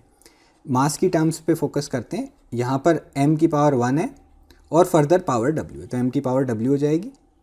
अब जो जो टर्म मैं काउंट करता जाऊँगा उस पर मैं क्रॉस लगाता जा रहा हूँ। इसका मतलब ये नहीं है कि वो डिवाइड हो गई हैं, इसका जस्ट मतलब ये है कि मैंने उनको अकाउंट में ले लिया। बहुत सारी टर्म्स हैं तो इस पर्टिकुलर क्वेश्चन में गलती होने का चांस ज़्यादा है। तो ये m की पावर W मैंने ले ली है और m की पावर y को भी मैंने उसके साथ कंबाइन कर दिया है। लेंथ की टर्म्स देखते हैं। लेंथ की पावर यहाँ पर 1 और 2 थी, तो L1 इंटू L2, L की पावर 2 हो जाएगा, L की पावर 3, पूरे की पावर W, तो ये 3W की टर्म आ जाएगी हमारे पास। तो ये L की टर्म्स मैंने कंबाइन कर दी हैं। उसके अलावा L की पावर Z भी थी, तो 3W प्लस Z मैंने ले लिया। अब टाइम की टर्म्स देखते हैं। टाइम की पावर -2 थी, डिनोमिनेटर में t² का मतलब ऊपर t की पावर -2, तो -2 मिलके -4 हो जाएगा। तो पहली टर्म में से तो -4W आ जाएगा, ऊपर नीचे t की टर्म्स भी मैंने अकाउंट में ली। फिर t की पावर x आ जाएगा, तो प्लस x कर देते हैं। इसमें ये चार्ज में से टर्म मैंने निकाल ली, और फिर -t की पावर -z भी थी, उसको भी मैंने ले लिया है। लास्ट में a की टर्म बच गई है। डिनोमिनेटर में पावर 2 थी, तो ऊपर आकर -2 हो जाएगी इंटू W, तो a की पावर -2W हो गई प्लस x, ये a की पावर x भी मैंने ले लिया। अब आप देख सकते हैं राइट हैंड साइड में सभी टर्म्स को मैंने अकाउंट में ले लिया है। अब m, l, t और a की जो क्वांटिटीज़ हैं, दे आर फंडामेंटल क्वांटिटीज़, वो एक दूसरे के ऊपर डिपेंड नहीं करती हैं। तो लेफ्ट हैंड साइड जो जो इनकी इंडिविजुअल पावर्स हैं वो बराबर होनी चाहिए। तो मास की जो पावर्स हैं उनको इक्वेट कर देते हैं। तो 0 की वैल्यू W प्लस y के बराबर हो जाती है, इससे y की वैल्यू -W आ जाएगी। ये होगी फर्स्ट इक्वेशन। फिर L की टर्म्स को कंबाइन करेंगे, 3W प्लस Z जो है वो 1 के बराबर हो जाएगा। यहाँ से Z की वैल्यू आ जाएगी 1 - 3W। फिर नेक्स्ट टर्म जो आती है, टाइम की पावर्स को इक्वेट करेंगे। 0 is equal to right hand side -4W plus x minus z। इसमें मल्टीपल टर्म्स हैं, तो बाकी सभी टर्म्स को W की फॉर्म में हम लिख सकते हैं। जैसे y की वैल्यू W की फॉर्म में आ गई, z की वैल्यू W की फॉर्म में आ गई, x को भी W की फॉर्म में लाकर इस थर्ड इक्वेशन में मैं सब्सटीट्यूट कर दूंगा। फोर्थ इक्वेशन में a की टर्म्स देख लेते हैं। a की पावर भी 0 है लेफ्ट हैंड साइड, और राइट हैंड साइड है -2W प्लस x। तो फोर्थ इक्वेशन में से x की वैल्यू 2W आ जाएगी। तो फर्स्ट, सेकंड और फोर्थ इक्वेशन में से एक्स, वाई और जेड को डब्ल्यू की फॉर्म में मैंने निकाल लिया है। थर्ड इक्वेशन में इसको सब्सटीट्यूट करके मैं अपना आंसर निकाल लूँगा। थर्ड इक्वेशन में डालना चालू करते हैं। एक तो -4w प्लस एक्स की जगह 2w और माइनस जेड, तो जेड की वैल्यू के आगे माइनस का साइन लगाना है, तो ये हो जाएगा -1 प्लस 3w के बराबर। इसमें 2w 3w मिलके हो गए 5w, 5w माइनस 4w हो गया 1 टाइम्स w, -1 की टर्म दूसरी तरफ 1 हो जाएगी, तो w की वैल्यू मेरे पास 1 आ गई है। ऑलमोस्ट रिजल्ट सारे आ गए, w की वैल्यू आ गई। x की वैल्यू 2w हो जाएगी, तो 2 आ जाएगी वो वैल्यू। y की वैल्यू -w के बराबर थी, तो -1 ले लेंगे उसको। और फाइनली z की जो वैल्यू है which is 1 minus 3w, w की वैल्यू 1 डालोगे तो 1 माइनस 3 हो जाएगा -2 के बराबर। तो यहाँ से एक ऐसी लेंथ की हमने क्वांटिटी निकाली है जो कि गिवन कॉन्स्टेंट्स पे डिपेंड कर रही है। डायमेंशनली करेक्ट फार्मूला है 1/4 पाई एप्सिलॉन नॉट। w का वैल्यू तो 1 आ गई है, तो 1/4 पाई एप्सिलॉन नॉट की पावर 1 है। 1/4 पाई एप्सिलॉन नॉट को ऐसे ही लिख लिया मैंने। x की वैल्यू 2 है, तो e की पावर x मतलब e की पावर 2। मास ऑफ इलेक्ट्रॉन की पावर y है, y की वैल्यू -1 है, तो मास की पावर -1 होगी, तो डिनोमिनेटर में मास की टर्म चली जाएगी। और c की पावर z लेनी थी, z की वैल्यू -2 है, तो c की पावर -2 का मतलब हो गया डिनोमिनेटर में c² की टर्म हमारे पास आ जाएगी। तो ये सभी टर्म्स को रिलेट करके एक ऐसी हमने लेंथ की क्वांटिटी बना ली है जो e, m, e, c और एप्सिलॉन नॉट के ऊपर डिपेंड करती है। फर्दर यहाँ पे बोला गया है कि उसकी न्यूमेरिकल वैल्यू भी हमें सॉल्व करके देखनी है कितनी आती है और क्या वो एटम के साइज से मैच हो रही है या नहीं हो रही है। तो ये सारे कॉन्स्टेंट्स की वैल्यूज़ अब डालना चालू करते हैं। लेंथी कैलकुलेशन है अनफॉर्चुनेटली थोड़ी। एल की वैल्यू आ गई 1/4 पाई एप्सिलॉन नॉट, जो ऐसा यूनिट्स में 9 × 10 की पावर 9 होती है। ई स्क्वायर में 1.6 × 10⁻⁻19 का स्क्वायर करेंगे। डिनोमिनेटर में मास ऑफ इलेक्ट्रॉन 9.1 × 10⁻31 kgs और c का स्क्वायर हो जाएगा 3 × 10⁸ मीटर्स पर सेकेंड का स्क्वायर। फर्दर वैल्यूज़ देखते हैं। 9 की टर्म आ गई न्यूमरेटर में, 1.6 का स्क्वायर ले लेंगे 2.56 और 10 की पावर्स जो हैं उनको देखते हैं। 10 की पावर में 9 है, -19 का स्क्वायर करेंगे तो -38 आ जाएगा। नीचे आ जाते हैं। 9.1 की टर्म ऐसे ही रहने देंगे, 3 का स्क्वायर लेना है हमें, वो 9 एक और आ जाएगा और 10 की पावर्स आएंगी। 10 की पावर हो गई ये -31 और 8 का स्क्वायर आएगा, 10 की पावर 8 का स्क्वायर 10 की पावर 16, तो -31 + 16। तो फर्दर ये L की वैल्यू आ जाएगी हमारे पास। एक 9 की टर्म ऊपर नीचे कैंसिल कर देते हैं। 2.56 अपॉन 9.1 की टर्म है और साथ में जो 10 की पावर्स हैं उनको कंबाइन कर लेते हैं। तो ये हो गया 9, ऊपर लिख रहा हूँ मैं 9 - 38, नीचे 10 की पावर -31, ऊपर आके +31 हो जाएगी और +16 वाली टर्म -16 हो जाएगी। 31 और 9 तो 40 हो गया, 38 और 16 हो गया 54, तो ये 10 की पावर -14 आ गई। अब यहाँ पर मैं क्या करूँगा, 2.56 अपॉन 9.1 जो वैल्यू है वो 1 से छोटी आती है, तो साइंटिफिक नोटेशन में लिखने के लिए एक 10 की पावर -1 यहाँ पर और जोड़ देता हूँ और 2.56 को लिख देता हूँ 25.6। 2.56 को 10 से मल्टीप्लाई कर दिया और 10 की पावर में -1 को मैं ले आया, तो overall number will remain the same. नीचे आ जाएगा 9.1 एज इट इज। तो यहाँ से ये जो लेंथ की वैल्यू हमने फाइनली सॉल्व कर ली है, इसकी वैल्यू आ जाएगी 25.6 डिवाइडेड बाय 9.1, ये अप्रॉक्सीमेटली 2.82 आ जाता है, इंटू 10 की पावर -15 मीटर। तो ये जो वैल्यू है ये रेडियस ऑफ एटम से बहुत छोटी आ रही है। रेडियस ऑफ एटम की हिंट दी हुई है, ये 10 की पावर -10 मीटर के ऑर्डर में होता है, जबकि ये नंबर 10 की पावर -15 के ऑर्डर का है। तो 10 की पावर 5 का फ़र्क यहाँ पर आ रहा है। तो ये डिफरेंस जो है रेशो में बहुत लार्ज आएगा और इसीलिए ये पर्टिकुलर क्वांटिटी जो हमने कंस्ट्रक्ट करी है इसको एटॉमिक साइज से रिलेट करना थोड़ा डिफ़िकल्ट है। तो ए पार्ट में डायमेंशनल एनालिसिस के पॉइंट ऑफ व्यू से हमने डिस्कशन कर लिया है। अब अगर पहली बारी में फंडामेंटल कॉन्स्टेंट्स का साइज ऑफ एटम से रिलेशन नहीं मिल पाया, तो उसके बाद जो दूसरा रिलेशन निकालने की कोशिश की गई होगी, फर्दर थॉट प्रोसेस लगाया होगा, वो हमें बी पार्ट में डिस्कस करना है। तो अभी ए पार्ट का ये डिस्कशन हो गया, बी पार्ट का कैलकुलेशन करना चालू करेंगे। बी पार्ट में क्या दिया हुआ, you will find that the length obtained in A is many orders of magnitude smaller than the atomic dimensions. मैंने बताया आपको 10 की पावर 5 का फैक्टर आ रहा था और हमने जो क्वांटिटी ऑब्टेन की थी that was 10 to the power 5 times smaller than the size of an atom. और उसके अलावा यहाँ पर एक सी की टर्म भी इन्वॉल्व थी। जबकि energies of atoms are mostly in non relativistic domain where c is not expected to play any role. जब हम एटॉमिक डिस्कशन करते हैं, क्लासिकल मैकेनिक्स का ज़्यादातर कॉन्सेप्ट यूज़ करते हैं, तो थ्योरी ऑफ रिलेटिविटी की ज़रूरत नहीं पड़ती है।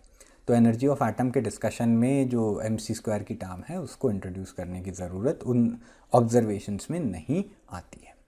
तो यहाँ से ये रीज़न है कि बोहर ने सी की टर्म को डिस्कार्ड करने का सोचा होगा कि यहाँ पर रिलेटिविटी का कॉन्सेप्ट इंट्रोड्यूस कराने की ज़रूरत नहीं है and to look for something else, कोई और रिलेशन उसने ढूंढने की कोशिश की होगी to get the right atomic size. Now the Planck's constant h had already made its appearance elsewhere. तो बाकी साइंटिफिक सर्कल्स में प्लैंक्स कांस्टेंट का डिस्कशन शुरू हो चुका था। तो Bohr's great insight lay in recognizing that h, m, e and e will yield the right atomic size. तो पिछले डिस्कशन के बजाय व्हाट बोहर सजेस्टेड वाज कि जो साइज ऑफ एटम आएगा वो basic constants of nature h, m, e और e पे डिपेंड करता होगा।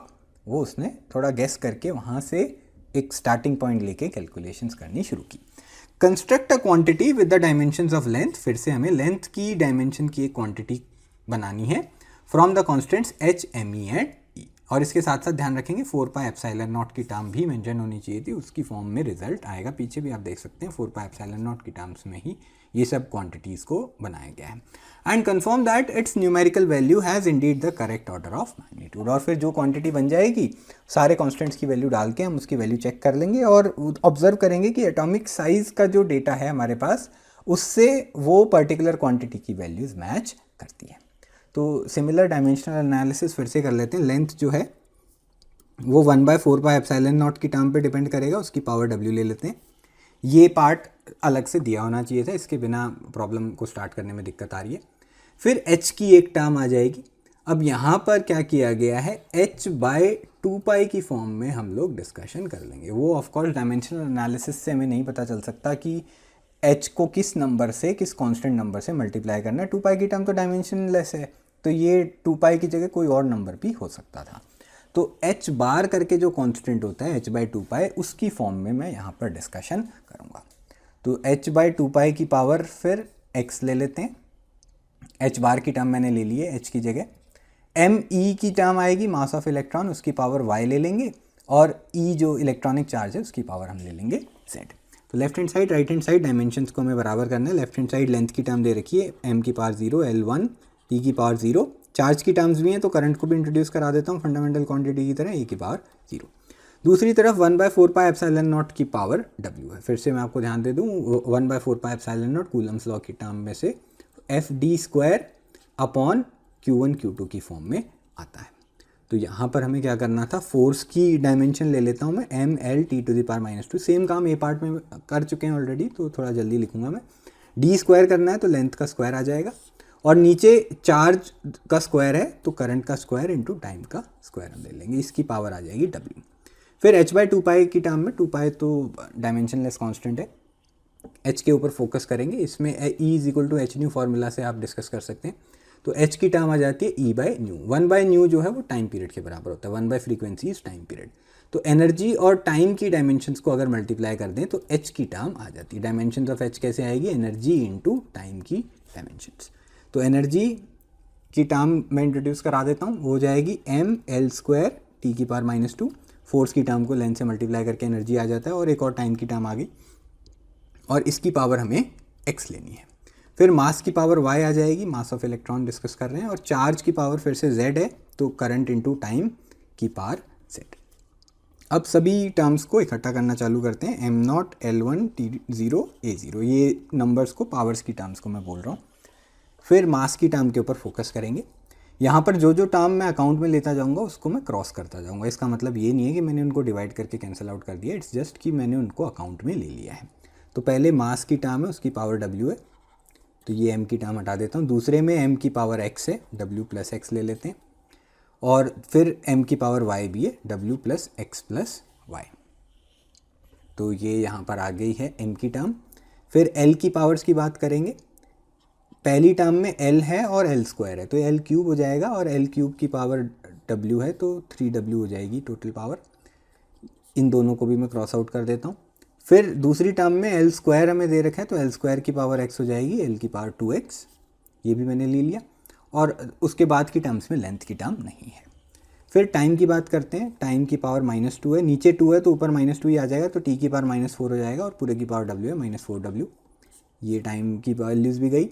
टाइम की पावर -2 इंटू टी, ये हो जाएगा t की पावर -1, -1 की पावर x हो गया -x। तो ये टाइम को भी मैंने अकाउंट में दूसरी टर्म में ले लिया, और फिर लास्ट टर्म में t की पावर z हमें दे रखी है। लास्ट में बची करंट की टर्म्स, उसकी भी बात कर लेते हैं। डिनोमिनेटर में 2 था तो ऊपर -2 आ जाएगा इंटू w, तो a की पावर -2w हो जाएगी, और उसके अलावा ये लास्ट टर्म में a की पावर z आ जाती है। सारी टर्म्स को हमने अकाउंट में ले लिया है। सभी फंडामेंटल क्वांटिटीज़ को अलग अलग कर लिया है। Left hand side, right hand side, हर फंडामेंटल क्वांटिटी की पावर सेम होनी चाहिए, तभी ये इक्वेशन डायमेंशनली करेक्ट होगी। तो पहली इक्वेशन में मास की टर्म्स को इक्वेट कर देंगे, पावर को 0 = w + x + y। लेंथ की टर्म आएगी 1 = 3w + 2x। फिर टाइम की टर्म्स को इक्वेट करेंगे, 0 = -4w - x + z, और करंट की टर्म्स आएंगी 0 = -2w + z। 4 इक्वेशंस हैं और इन चारों इक्वेशंस में से w, x, y, z को हमें सॉल्व करना है। तो सभी टर्म्स को w की फॉर्म में निकाल लेते हैं। लास्ट इक्वेशन में आराम से हो जाएगा z की वैल्यू 2w के बराबर। सेकंड इक्वेशन में से x की वैल्यू आ जाएगी, वो हो जाएगी 1 - 3w / 2। ठीक, 2x को एक तरफ रखेंगे, 1 - 3w हो जाएगा, और फिर 2 से दोनों टर्म्स को मैंने डिवाइड कर दिया है। फिर सब्सटीट्यूशंस करना चालू करेंगे। यहाँ पर y की टर्म जो है, पहली इक्वेशन में से y को भी w की फॉर्म में निकाल लेते हैं। ये हो जाएगा y = -w - x। Further simplify करना पड़ेगा, -w और -x की टर्म हमारे पास दे रखी है, तो x की टर्म के आगे माइनस का साइन लगाना है, तो -1/2 + 3w/2 हमारी ये वैल्यू हो जाती है। और थोड़ा सा सिंप्लीफाई कर लेते हैं, -1/2 की टर्म तो ऐसे ही रहने देंगे, -w + 3w/2 हो जाएगा +w/2 के बराबर। -w को -2/2 लिख लेंगे, तो -2 + 3 डिनोमिनेटर में 2 आ गया। तो ये वैल्यूज़ आ गई हैं, y की वैल्यू w की फॉर्म में, x की वैल्यू w की फॉर्म में, z की वैल्यू w की फॉर्म में। इन सभी को इक्वेशन नंबर 3 में मैं सब्सटीट्यूट कर दूंगा। ये हो जाएगा 0 = -4w, फिर x के आगे माइनस का साइन है, तो फिर से x की वैल्यू के आगे माइनस के साइन लगा देते हैं, -1/2 + 3w/2, और लास्ट टर्म है z की प्लस z की जगह फिर से 2w में डाल दूंगा। अब इनको कंबाइन करके सॉल्व करना चालू करते हैं। -4w + 2w बचेगा, -2w + 3w/2, साथ में -½ की टर्म है। फर्दर यहाँ से ये जो टर्म्स हैं, -½ को दूसरी तरफ ले जाता हूँ, +½ हो जाएगा, और राइट हैंड साइड में -2w + 3w/2 हो जाएगा -w/2 के बराबर। 2 की टर्म नीचे कैंसिल हो गई, w की वैल्यू आ गई -1। पहली टर्म हमने सॉल्व कर ली है। तो पिछली बारी में 1/4πε0 की पावर 1 आ रही थी, इस बार पावर -1 आ रही है। x की वैल्यू भी इसी तरीके से निकाल लेते हैं। यहाँ पर x की वैल्यू आ जाएगी 1/2 - 3/2 इंटू w इज़ अगेन -1, तो ये 1/2 + 3/2 आ जाएगा, विच इज़ 4/2 विच इज़ 2। तो x की वैल्यू आ गई 2, ये भी हमने सॉल्व कर लिया है। तो w की जगह -1 आया था, उसी के साथ में लिख लेता हूँ जहाँ से हमने शुरू किया था क्वेश्चन। x की जगह 2 आ गया है। y की वैल्यू भी देख लेते हैं। y की वैल्यू हमने सॉल्व की थी ऊपर सबसे टॉप में, y की वैल्यू आई थी -1/2 + w/2। w/2 इज़ अगेन -1/2, -1/2 -1/2 मिलके -1 हो जाएगा। y की वैल्यू -1 आ गई है, और z की वैल्यू लास्ट में बचती है 2w, तो z की वैल्यू हो गई 2 इंटू w की जगह -1, दिस इज़ -2, तो z की वैल्यू आ गई -2। तो यहाँ से ये सारी वैल्यूज़ हम सब्सटीट्यूट कर चुके हैं। अब फाइनल रिजल्ट लिखने का टाइम आ गया है। ये हो जाएगा, लेंथ की वैल्यू हो जाएगी 1/4πε0 की पावर -1, तो जो भी टर्म थी उसका रेसिप्रोकल ले लेते हैं, पावर -1 में उल्टा कर देंगे, तो 4πε0 ऊपर आ जाएगा। फिर h/2π की टर्म आएगी, h/2π की पावर x की जगह 2 आ चुका है, वो मैंने वहीं लिखा हुआ है। m की पावर -1 है, तो डिनोमिनेटर में m आ जाएगा, मास ऑफ इलेक्ट्रॉन की बात हो रही है, और e की पावर इलेक्ट्रॉनिक चार्ज की पावर है -2, तो डिनोमिनेटर में इस टर्म को ले जाएंगे और पावर 2 कर देंगे, तो m × e का स्क्वायर। तो फिर से ये सारी वैल्यूज़ आपको सब्सटीट्यूट करनी है। ये क्वांटिटी तो हमने बना ली है, अब इसमें बस वैल्यूज़ डालने की ज़रूरत है। तो इसमें ये वैल्यूज़ डाल के आप चेक कर लेंगे। L की वैल्यू क्या आएगी, 4πε0 होता है 1/9 × 10⁻9। फिर h की भी वैल्यू हमें डालनी पड़ेगी, 6.63 × 10⁻34, और उसको 2 पाई से डिवाइड करेंगे, उसका स्क्वायर करेंगे। फिर डिनोमिनेटर में ME 9.1 इंटू 10⁻⁻31 kg आ जाएगी, ई का स्क्वायर हो जाएगा 1.6 इंटू 10⁻⁻19 का स्क्वायर। तो ये सब वैल्यूज़ आप डाल के चेक कर लेंगे, कैलकुलेटर यूज़ कर सकते हैं। अनफॉर्चुनेटली कैलकुलेशंस बहुत लेंदी हैं। यहाँ से लेंथ की जो वैल्यू आएगी वो नियर अबाउट 5.53 इंटू 10⁻10 मीटर आ जाती है। और आप देख सकते हैं कि बोहर रेडियस की वैल्यू से ये वैल्यू मैच खा रही है। ये वैल्यू 10⁻10 के ऑर्डर की आ गई है, जैसा कि करेक्ट ऑर्डर एटॉमिक साइज का होता है। तो इस तरीके से यहाँ पर बोहर ने सबसे पहले अपना हाइपोथेसिस देने से पहले इस तरीके की कुछ कैलकुलेशंस चेक की होंगी और ऑब्जर्व किया होगा कि कुछ पर्टिकुलर कॉन्स्टेंट्स ऑफ नेचर पर साइज ऑफ एटम डिपेंड करेगा, और वो वैल्यू हमने यहाँ पर डिस्कस कर ली है। This was the required discussion. The total energy of an electron in the first excited state. Ground state n = 1 होती है और उसके बाद जो एक्साइटेड जो स्टेट आती है that is known as the first excited state. तो प्रिंसिपल क्वांटम नंबर 2 हो जाता है वहाँ पर। Of the hydrogen atom is about -3.4 electron volt. तो टोटल एनर्जी की वैल्यू दे रखी है n = 2 के लिए, हाइड्रोजन एटम के लिए -3.4 इलेक्ट्रॉन वोल्ट के बराबर। What is the kinetic energy of the electron in the state. तो रिजल्ट हमें ध्यान है, यहाँ पर बोहर मॉडल में जो हमने कैलकुलेशंस की थी उसमें काइनेटिक एनर्जी की वैल्यू जो आती है वो उसका नंबर टोटल एनर्जी से मैच करता है एंड इट इज़ पॉजिटिव। तो +3.4 इलेक्ट्रॉन वोल्ट सीधा हम देख सकते हैं, अलग से रिजल्ट याद करके अप्लाई करने की ज़रूरत नहीं है।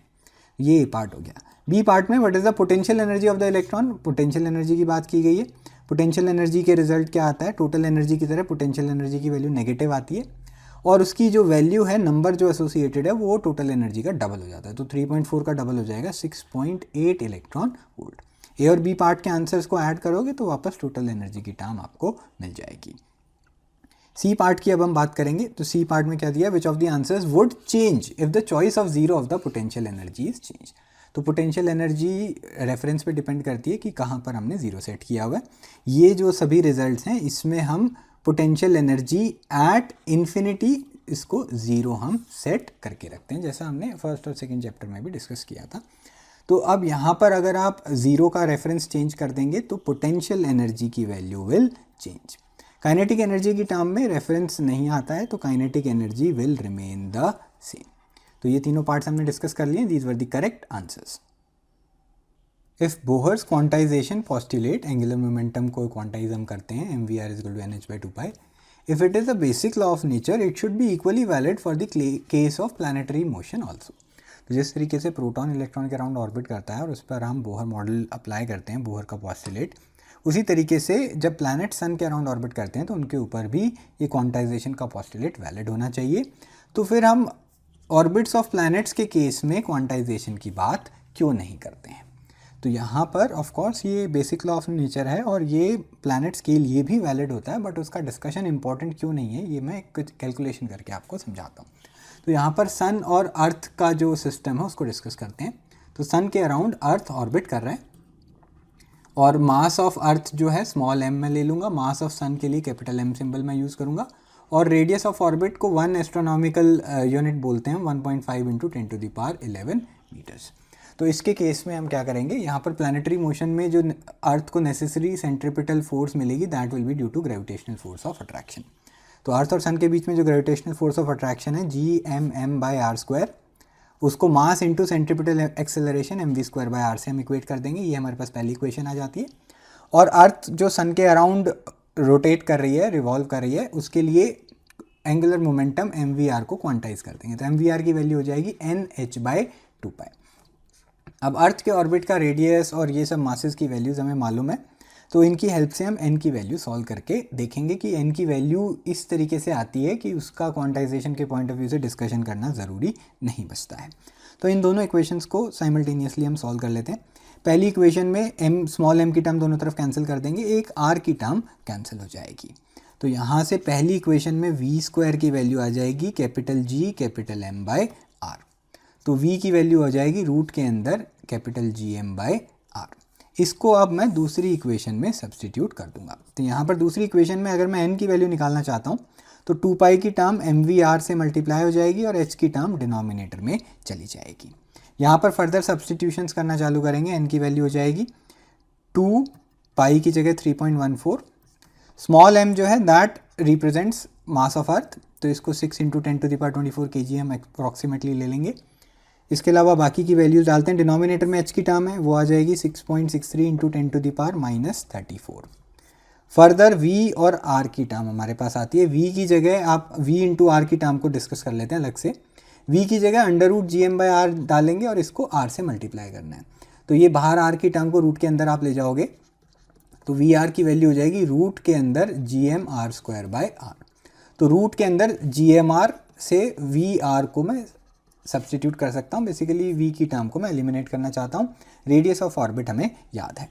तो ये V और R की जो टर्म मेरे पास बची है इसकी जगह मैं डालूंगा रूट के अंदर capital G universal gravitational constant 6.67 × 10⁻11, mass of sun 2 × 10⁻30 kg approximately, और R की वैल्यू 1.5 × 10⁻11। तो ये डेटा को अब हम सॉल्व करेंगे। अनफॉर्चुनेटली कैलकुलेशन थोड़ी लंबी है, एक रफ आइडिया हम चाहते हैं, 10 की पावर्स की टर्म पे फोकस करेंगे, बाकी टर्म्स पर इतना ध्यान देने की जरूरत नहीं है। 10 की पावर -11 + 11 जो है ये मिलके इनका प्रोडक्ट 1 हो जाता है। इसके अलावा हमारे पास क्या बचेगा, 2 × 3.14 × 6/6.63, ये सब नंबर्स को अलग लिख देता हूँ मैं, और रूट के अंदर 6.67 × 2 × 1.5, ये सारे नंबर्स जो हैं कैलकुलेटर से चेक किए जा सकते हैं। और बाकी बची 10 की पावर्स, 10 की पावर 24, -34 ऊपर आ जाएगा +34, और 10 की पावर 30 रूट के अंदर थी तो 10 की पावर 15 रूट के बाहर आ जाएगी। तो n की वैल्यू जो है, ये सारा जो नंबर आप सॉल्व करेंगे इससे ऑलमोस्ट 10 का एक फैक्टर ऐड हो जाएगा, और इसके अलावा ये बाकी के नंबर्स हो गए 34, 24, 58, 58 + 15 करेंगे 73 आ जाएगा। तो फ्रंट का नंबर और 10 की पावर 73 को कंबाइन करेंगे तो नियर अबाउट n की वैल्यू आ जाती है 10 की पावर 74। 10 की पावर 74 जो है it is a very very very large number. तो यहाँ पर अर्थ जो है उसके लिए हम क्वांटाइजेशन का कॉन्सेप्ट डिस्कस कर सकते हैं, लेकिन उसको डिस्कस करने का कोई फ़ायदा नहीं है। हम पहले भी देख चुके हैं जैसे जैसे n की वैल्यू बढ़ती है तो सक्सेसिव एनर्जी लेवल्स में डिफरेंस कम हो जाता है। आप देखें n = 1 और n = 2 में बहुत बड़ा एनर्जी लेवल होता था, 2 और 3 में लेवल कम हो जाता था, 3 और 4 में और कम, 4 और 5 में और कम, और अब अगर मैं 10 की पावर 74 तक जा रहा हूँ तो उसमें कॉन्टीन्यूस एनर्जी लेवल्स में कोई खास डिफरेंस नहीं होता है। तो इसीलिए क्वांटाइजेशन को डिस्कस करने का पॉइंट नहीं बचता है, क्योंकि सक्सेसिव एनर्जी लेवल्स में इतने बड़े नंबर का जब हम डिस्कशन करते हैं तो एनर्जी की वैल्यूज़ ऑलमोस्ट कॉन्टीन्यूस आ जाती हैं। तो इसीलिए यहाँ पर हम प्लानिटरी मोशन में क्वांटाइजेशन का कॉन्सेप्ट वैलिड होता है, बट उसको हम यूज़ नहीं करते हैं। This was the required discussion. Obtain the first Bohr's radius and the ground state energy of a muonic hydrogen atom, that is an atom in which a negatively charged muon of mass about 207 times me orbits around a proton। तो यहाँ पर Bohr model hydrogen atom के लिए हमने study किया है, उसमें थोड़ा सा चेंज हमें करना है। तो यहाँ पर हाइड्रोजन एटम के न्यूक्लियस में there is a proton plus e charge हो जाता है और मास ऑफ प्रोटॉन रहेगा, और उसके अंदर उसके अराउंड इलेक्ट्रॉन ऑर्बिट करता था। अब उसकी जगह पर सेम चार्ज का एक और पार्टिकल है नेगेटिव चार्ज का, जिसको म्यूऑन बोलते हैं, और उसका मास जो है m mu, that is 207 times mass of electron. तो जो भी डेरिवेशन हमने बोहर मॉडल की हैं रेडियस एनर्जी से रिलेटेड, उन सभी में मास ऑफ इलेक्ट्रॉन की टर्म जहाँ पर आती थी कॉन्स्टेंट्स में, वहाँ पर हम 207 टाइम्स मास ऑफ इलेक्ट्रॉन की टर्म सब्सटीट्यूट कर देंगे। तो यहाँ पर reduce mass of the system का कॉन्सेप्ट मैं यूज़ नहीं कर रहा हूँ, जिसमें आप नोट करेंगे अगर दो कंपेरेबल साइज़ की बॉडीज़ होती हैं, जैसे दो स्टार्स एक दूसरे के अराउंड ऑर्बिट करते हैं, तो उस सिचुएशन में रोटेशन हमें सेंटर ऑफ मास के अबाउट लेना होता है। तो वहाँ इतनी डीप में मैं डिस्कशन यहाँ पर नहीं कर रहा हूँ, और प्रोटॉन के अराउंड ही म्यूऑन का कंप्लीट ऑर्बिट होगा। इन दोनों का जो सिस्टम है उसके सेंटर ऑफ मास के अबाउट ऑर्बिटिंग का कॉन्सेप्ट मैं अप्लाई नहीं करूँगा। तो स्ट्रेट फॉरवर्ड जहाँ पर भी मास ऑफ इलेक्ट्रॉन की टर्म थी वहाँ पर 207 टाइम्स मैं सब्सटीट्यूट कर दूँगा। तो यहाँ बोहर ऑर्बिट का जो रेडियस आता था हाइड्रोजन एटम का इन जनरल, उसकी वैल्यू होती थी फर्स्ट ऑर्बिट की 0.529 × 10⁻10 मीटर्स, और ये जो टर्म है साथ में n² z की टर्म आती है। n और z की वैल्यू हाइड्रोजन के फर्स्ट ऑर्बिट के लिए दोनों n और z 1 हो जाते थे। तो अगर यहाँ पर आप ध्यान देंगे इस फॉर्मूला में जो कांस्टेंट की टर्म आती थी 0.529 × 10⁻10, ये वैल्यू मास ऑफ इलेक्ट्रॉन पे भी डिपेंड करती थी, and that value used to be proportional to 1/me। तो यहाँ पर इन्वर्स प्रोपोर्शनैलिटी आ रही है। तो अगर इलेक्ट्रॉन की जगह नए पार्टिकल का मास 207 टाइम्स है तो ये रेडियस की वैल्यू 207 टाइम्स कम हो जाएगी। तो म्योनिक हाइड्रोजन की अगर मैं बात करूँगा तो उसके केस में फर्स्ट ऑर्बिट का रेडियस आ जाएगा, जो नॉर्मली रेडियस की वैल्यू होती है, डिवाइडेड बाय 207। ये कैलकुलेशन आप कर लेंगे, 0.529 को 207 से डिवाइड करेंगे तो 256 की टर्म आएगी, और साथ में डेसिमल के बाद 2 ज़ीरोज़ भी रहेंगे, उसके साथ 10 की पावर -10 की टर्म है। डेसिमल को 3 प्लेसेस राइट में शिफ्ट कर देते हैं, 2.56 की टर्म हो जाएगी और 10 की पावर में -3 और टर्म ऐड हो जाएगी, ये हो जाएगा 10 की पावर -13 मीटर। तो ये तो फर्स्ट ऑर्बिट की वैल्यू आ गई है। इसी तरीके से हाइड्रोजन के केस में जो एनर्जी होती थी हाइड्रोजन के फर्स्ट ऑर्बिट में, that used to be -13.6 electron volt. ये जो टर्म आती थी इसमें मास ऑफ इलेक्ट्रॉन का भी टर्म आता था, this used to be proportional to mass of electron. तो अब इलेक्ट्रॉन को हमने 207 टाइम्स हैवियर पार्टिकल से अगर रिप्लेस कर दिया है तो फर्स्ट ऑर्बिट में जो पार्टिकल की एनर्जी होगी वो भी 207 टाइम्स हो जाएगी। तो ये जो टर्म है इलेक्ट्रॉन वोल्ट में कैलकुलेशन कर रहा हूँ, अगर मैं आप जूल में करना चाहते हैं तो 2.18 इंटू 10 की पावर -18 की टर्म ले आते हैं 13.6 की जगह। तो ये कैलकुलेशन भी करके देख लेते हैं। 207 को 13.6 से हमें मल्टीप्लाई करना है, माइनस के साइन रहेगा, इसमें 7 इंटू 6 इज़ 42, 21 और 5 952, 2 क्रॉस लगाकर 272। तो ये टर्म्स आ गई हैं हमारे पास, 28152 एक डेसिमल है, तो ये वैल्यू आ गई 2815.2 इलेक्ट्रॉन वोल्ट। तो फर्स्ट ऑर्बिट में नया जो सिचुएशन था उसमें हमने रेडियस की वैल्यू और एनर्जी की वैल्यू सॉल्व कर लिया, and these were the correct answers.